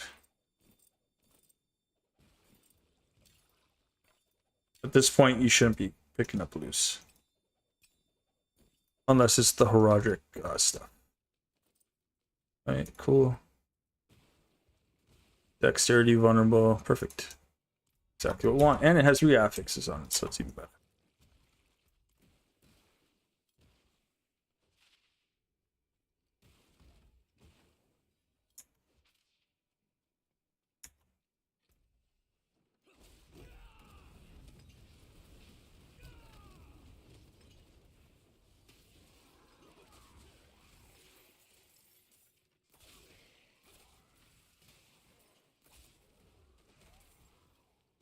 Okay.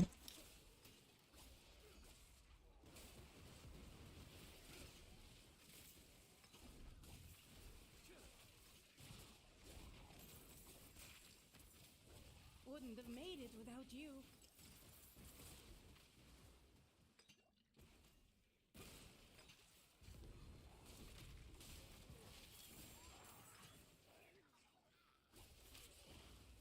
Boots.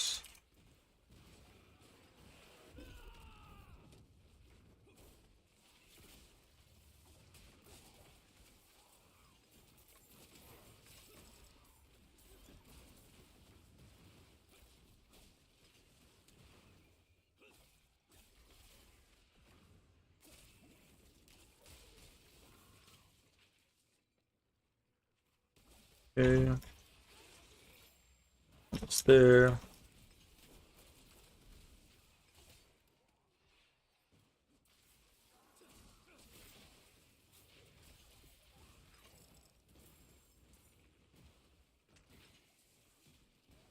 Miss.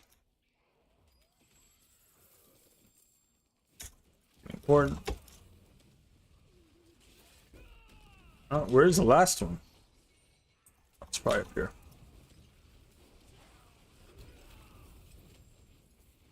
Okay.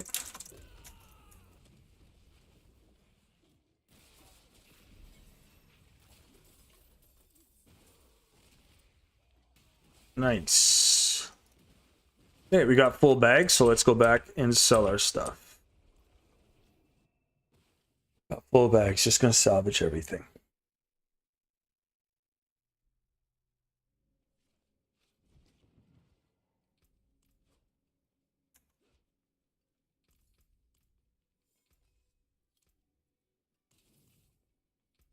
Cool.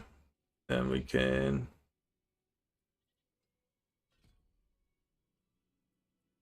start investing into that. Okay.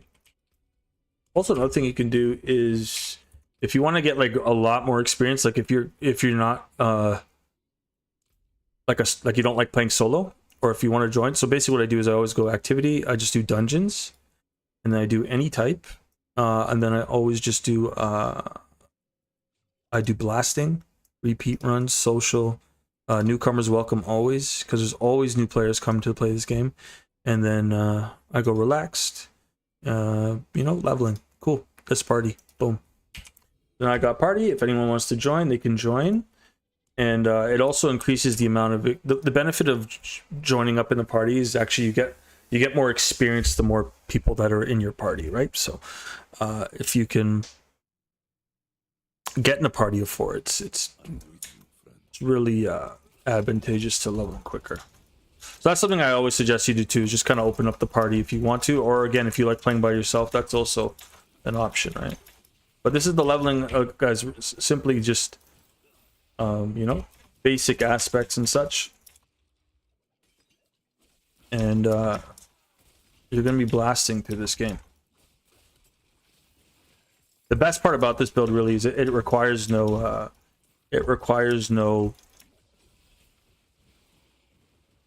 core or resource management. You're just pushing evade and attack. And it sounds boring, but it's really fun to play.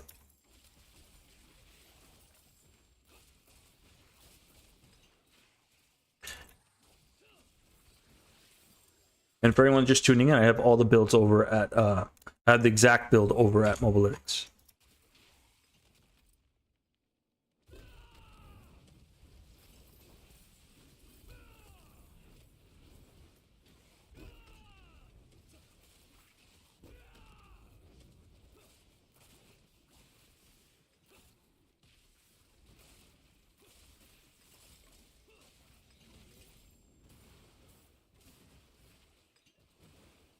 Okay.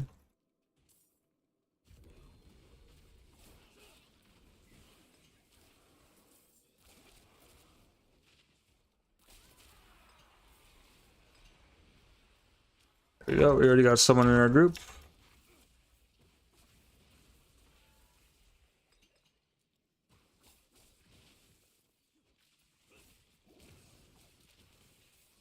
And if anyone watching wants to play too, you can send me a friend request.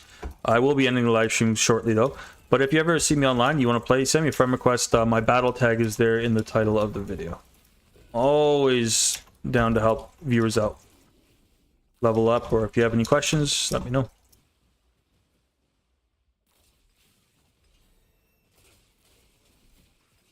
But again, no pressure, man. This game is for Diablo enjoyers.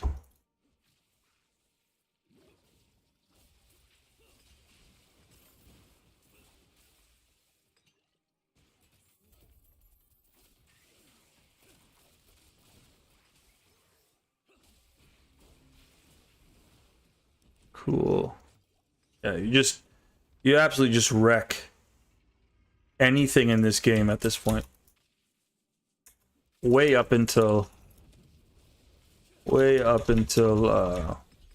Torment 4. And then Torment 4, you just need a couple uniques. Actually, we can just keep going. You just need a couple uniques to make the build. Oh, what's going on? Make the build really your hard mercy. Okay, why can't I? Oh, that one's broken. that dungeon key is broken. That's okay.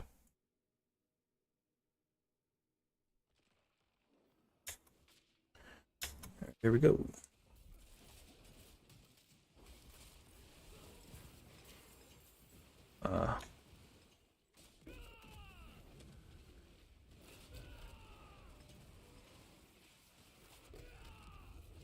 Okay, guys, this is only level 25, and we've got the most basic aspects on as well.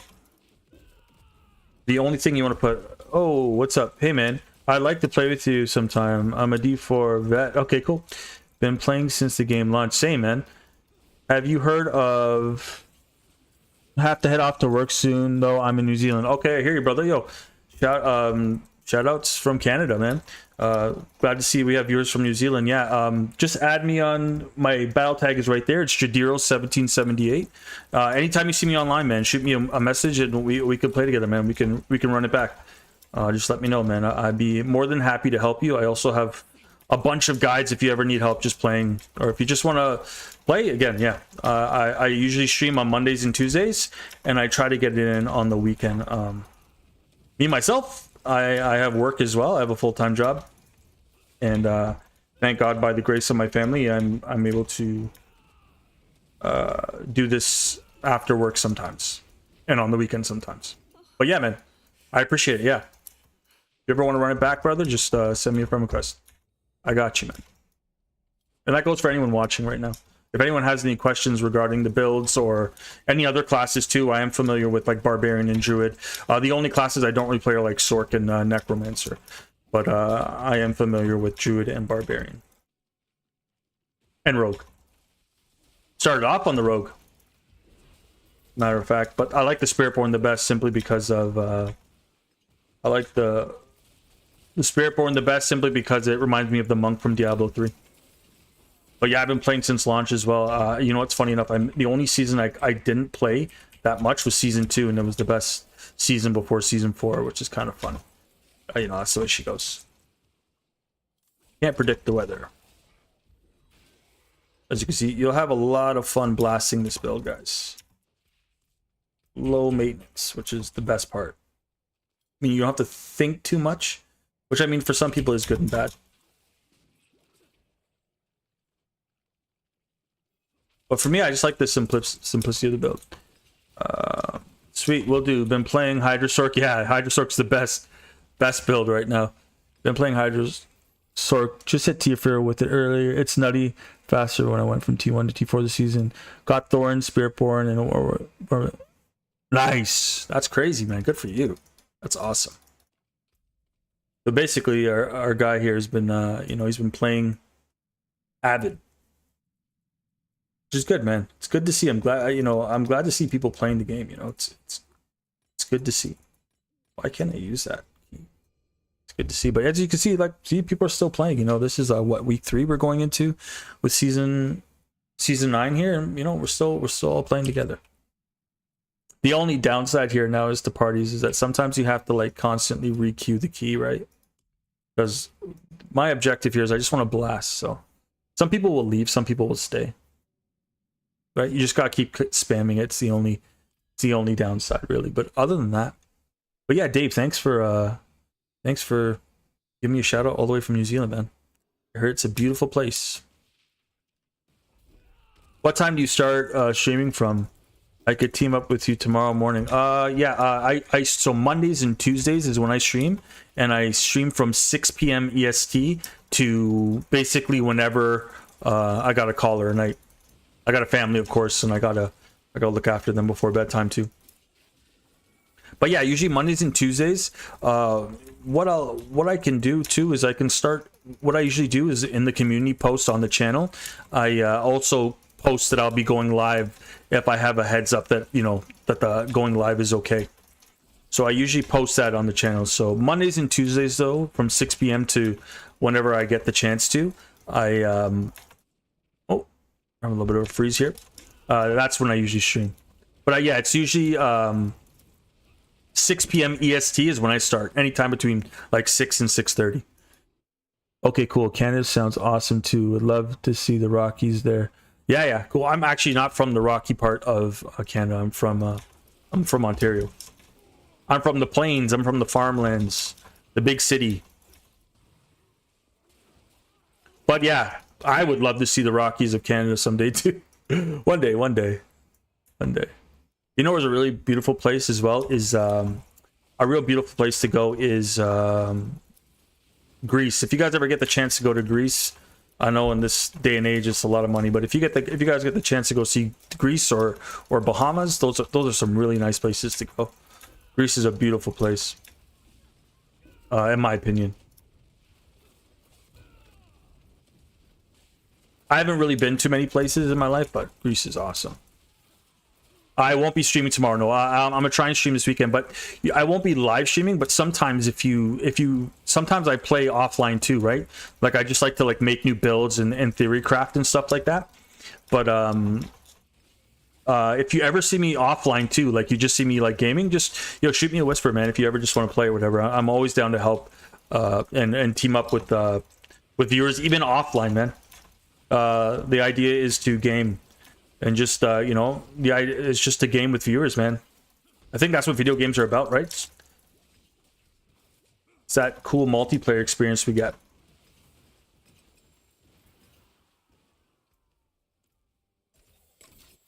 Boom.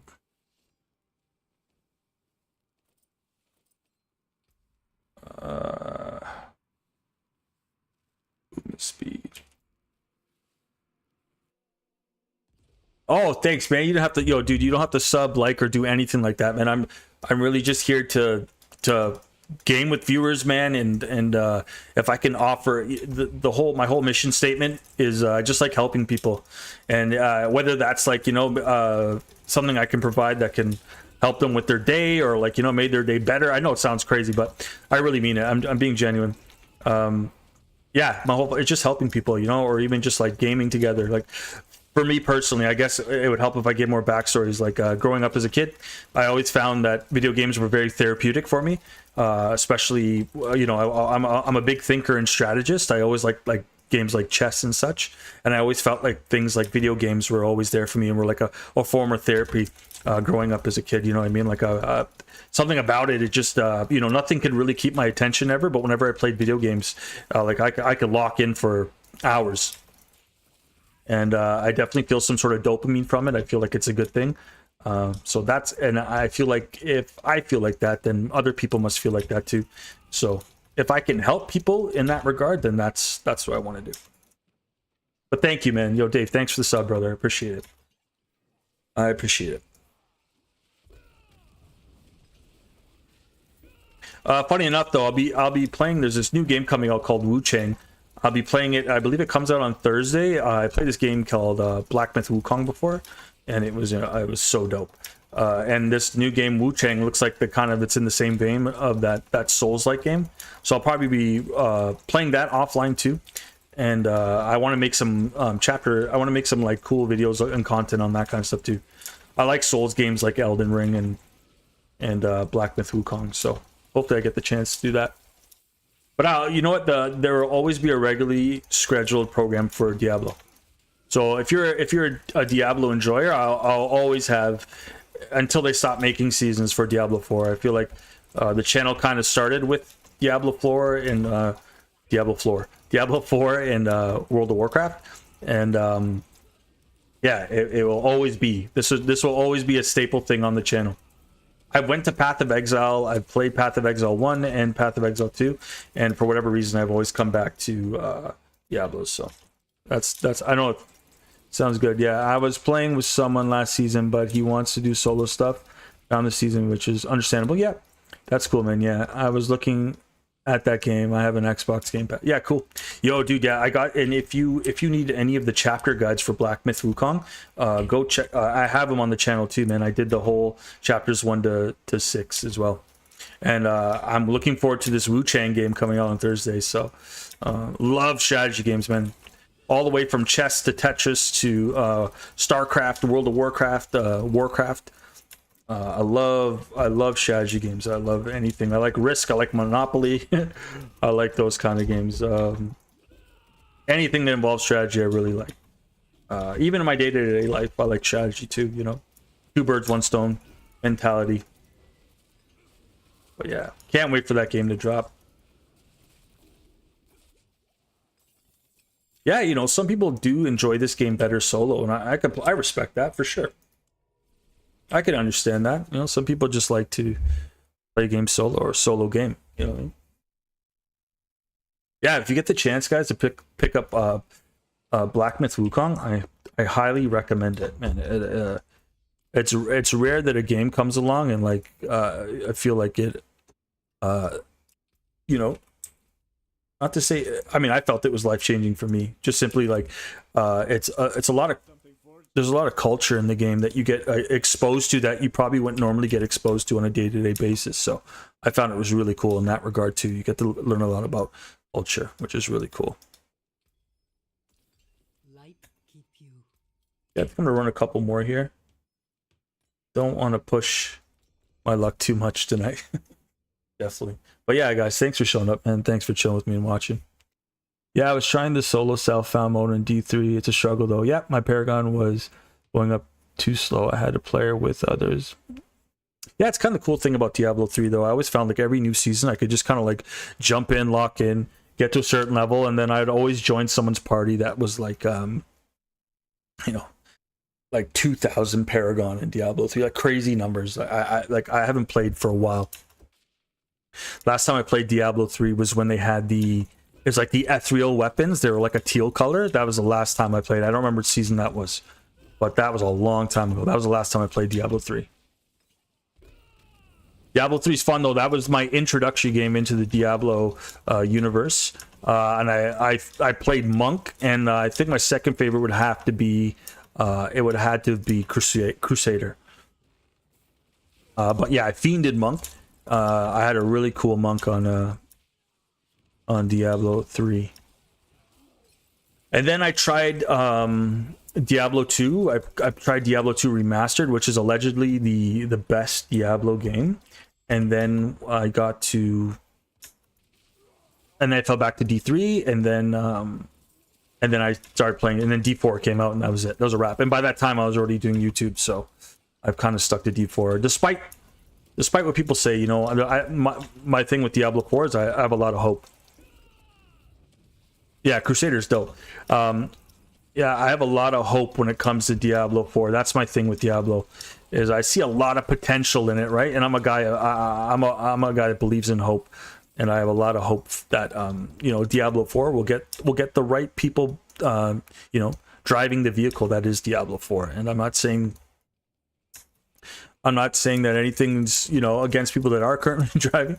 It's just it's been out for almost 3 years now. You know, we're coming up to a second expansion already, and there's still some things that are fundamentally missing from the game, which is understandable, man. You know, I couldn't imagine what it's like to be a developer. So like, but you know, things like the end game would be great. Like, you know, actually getting an end game leaderboard would be awesome. I think fixing the bugs in this game, like how people are like duping items. I mean, like, I guess at some point everyone benefits from it, but I would highly recommend just having some sort of auction house or somewhere to buy like boss materials, you know. That might be cool, like a way to trade with players more than just like trading items, like, you know, trade gold, trade boss items or boss materials, that kind of thing. These are like the small things I would fix. Also, some of the aspects, I don't know if people know this, but some of the aspects that you actually go for certain builds don't work as they're intended. Like, you'll see no benefit from it. That need to be, those are the types of bug fixes that need to be fixed as well. And then there's bug fixes, or there's bugs in the game that like absolutely just make builds insanely OP. Yeah, duping is lame. I also don't like snapshotting. I know a lot of people are like, oh, that's a fundamental part of the game. Honestly, I don't like snapshotting. I think snapshotting is also bad for the game. That's something I wish they changed. I'm trying to think of anything else. Those are like those are surface level things I'd like to see, but end game for sure, man. We need some sort of end game in Diablo 4. And I think there's so many cool ways you can do it. Like, there's so many untouched things in Diablo 4 that we have yet to see. Like I want to see what they'll do. I want to see what they'll do with the PvP system. Like, I think it'd be cool. Like, a cool end game chase would be like armor pieces. Like, you can only get these armor pieces, and it only pertains to PvP. I think that'd be pretty cool. I think that'd be a pretty cool chase. Like, you know, it could have its own like separate realm. Not everyone likes PvP, but I think that'd be a pretty cool thing to explore. I'm glad Dance of Knives doesn't. Yeah, exactly. Like, stuff like that, man. I'd like to see stuff like the Changeling's Debt. Like, it still doesn't, for like druids, it still doesn't do the damage it's supposed to. I'm almost positive the aspect of redirection for the Spiritborn doesn't work. I didn't notice any significant damage, like a difference in damage when I was. I don't know if it's bugged this season or what, but it's not doing what it used to. That's for sure. But things that are like totally broken, or like the Vehement aspect for the Spiritborn, where it increases all your damage and then increases the ranks of your ultimate. Like, I don't know if it's bugged, but it does a lot of damage for just doing like a maximum like 30x multiplier. So those are little things. Like, I don't know if those are bugs, but like, you know, I think they're, in general, you know, there's whispers of like, you know, what they're going to do about the game and how they're going to change around the whole talent tree and make it more diverse and stuff like that. So yeah, but endgame, I think, is definitely something we could, I think every player can agree on. I mean, like, then again, there's people that take months to get to level 60 and that enjoy that game. Like, I like to cater towards more the casual crowd as opposed to the blasters, just based on my reality, which is that I have a full-time job, a family, you know what I mean? So that's where I try to cater my builds to. I think I do have a little bit of an edge because I have the ability to play the game and kind of go in the PTR and research builds and stuff like that. Like, you know, sometimes my bedtime story is researching, like, you know, builds for Diablo 4 and stuff like that, and researching how I can become better. So I digress. So I don't want to blab too much, guys, but that's how I feel.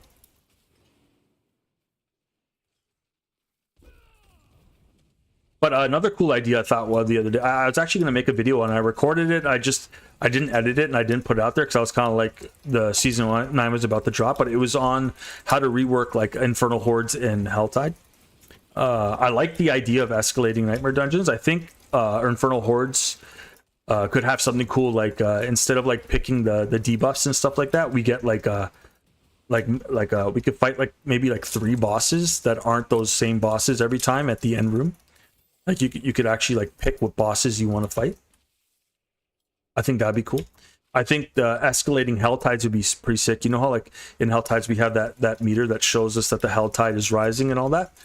I think that should be like tier leveled, and if you can survive, it becomes like a survival mode in Helltide. So if you can survive in the Helltide for like, you know, X amount of minutes, you fight like 5 blood maidens or something like that, and the loot goes up. Just random ideas. I have all the ideas on in a video I recorded. I just never put it out. I just felt like it was too early. Let's see what season 10 brings, and then maybe I can go a little bit deeper on that. I'm looking for, but yeah, those are some cool ideas. But yeah, thanks guys. Thanks for watching the live stream, guys. Appreciate it. See if you get to level 30 here, and maybe I'll call it a night. Let's keep going. My guess is I can't use this because not everyone I'm playing with has the Vessel of Hatred expansion, which is crazy.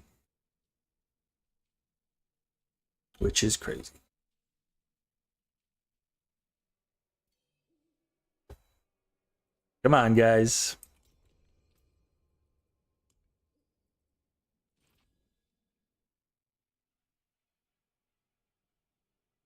But yeah, Hydra Sork is insane. It's insane. I've seen that, and then there's like a new like teleporting rogue build as well with pen shot, which is insane. I've seen that. That is likely going to be nerfed, but you know, what else is new?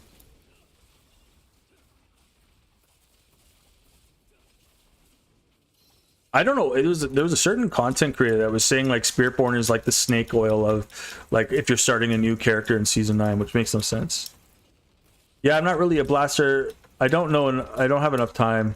Not so big pit pushing either. I only got 83 last season on my Frozen Orb Sork. That's okay, man. If I'm big, you know, I think the highest I pushed was like 101. But that was like, that took a crazy amount of time to put together. It also took a crazy amount of mythic uniques to find and craft and do boss runs, you know. It took a crazy amount of effort and time just to hit a certain pit. So I think the pit is the only reason I think the pit is not to say necessary, but why it's relevant is because it's our only way to really measure the power of builds, right? Like we can push through a lot of torment for content, but once you go into the pit, if you can't push like over a certain pit, you know you feel like your build is lacking, right?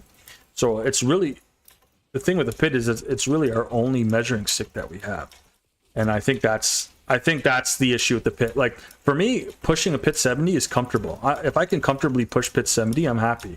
You know, whether it be 5 minutes or 2 minutes or 1 minute, whatever the case may be, I feel like you get the best bang for your buck in terms of return on investment, especially for, you know, the time invested and you know, the amount of Paragon levels that can go up. So I'm cool with the pit 70, you know. Also too, if your build can, you know, solo a boss, I think that's a huge achievement. I think that's also another way to look at you know, how relevant your build is and such.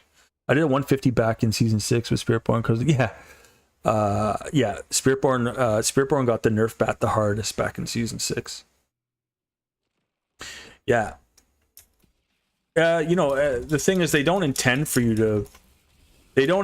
for anyone to be pushing past 100 right now, right? But of course, there's blasters out there that all they do is play this game, right? Kudos to them, but not every player is going to be able to achieve that. I feel like a lot of people, like even myself, I've fallen to the belief that like I've even like not put out build guides because I thought like it wasn't good enough. But like when I think back in retrospect now, I'm like, it could have very well been a cool build to put together. But it is what it is. That's the ebbs and flows of Diablo, right? You think that because you're not pushing, like you see these blasters push, and again, a lot of them buy and sell armor and gold and stuff like that. Like they have the best affixes on their armor. They have like triple GA stuff with the triple crit master working. Like that is, I don't know. I think for casual players that is not realistic. So that's the builds I try to make are like for people that want to pick up and play. Like I try to make realistic builds. I try to at least reflect that in the builds I do. And funny enough, a lot of them end up being like the blasters builds, right? And people are like, oh, that's such and such build. But it's like, well, I mean, if you have some sort of idea of how the game works and how multipliers and additive damage works in Diablo 4, of course your build might end up looking like that, right? I also like to play test on the PTR before every season, so that's another thing. So yeah, there's a lot going on. What I'm trying to say is don't judge your build by the pit. Okay, if you can get into up to a pit 55 and get into Torment 4, even if you're struggling, that's still good enough. You can keep running pit 55 and leveling up your glyphs the same as anybody. The only thing you might not be able to do is solo a boss. But I believe, I don't believe it. In my personal opinion, the boss fight is meant to encourage multiplayer, a multiplayer scenario, right? You want 4 people fighting the boss. You want that power fantasy, right? So don't judge yourself based on how high in the pit you can push. Enjoy the game, play the game, have fun. That's my suggestion. Is just have fun. So we could probably get some movement speed. I'm drinking a healing potion. I want the one that gives us crit strike chance, but we don't have that yet, unfortunately. Okay, so we went up 4 levels. See how much faster you level up to once you lost for words, getting tired. See how much faster you level up once you're in a group is what I want to say. Yeah, last one, and then we'll call it a night, guys. Yeah, I see the pointless when we don't have official leaderboards in the game yet. I really don't count Hell Tides. Yeah, no. I don't think Hell Tides is anything to count either. Yeah. Yeah, it's crazy. I hope they're done with nerfing the game too. Like I feel like it's kind of pointless to nerf a game that doesn't have any kind of like competitive leaderboard to it. Like, I don't understand why they nerf builds. They should strictly just be buffing builds that are underperforming. I really don't understand why they nerf builds, especially if there's no leaderboards to compare anything to, right? Like, I know there's like some alternate websites that like show you like the highest push on per class on what build and stuff like that, but like if there's no in-game leaderboards, I don't know why we're nerfing builds. Like, you should really just be buffing builds, the underperforming builds. What happened there? That's what I suggest. Like, it's really no point in doing that. Is there a Horadrim strong room that we missed? No.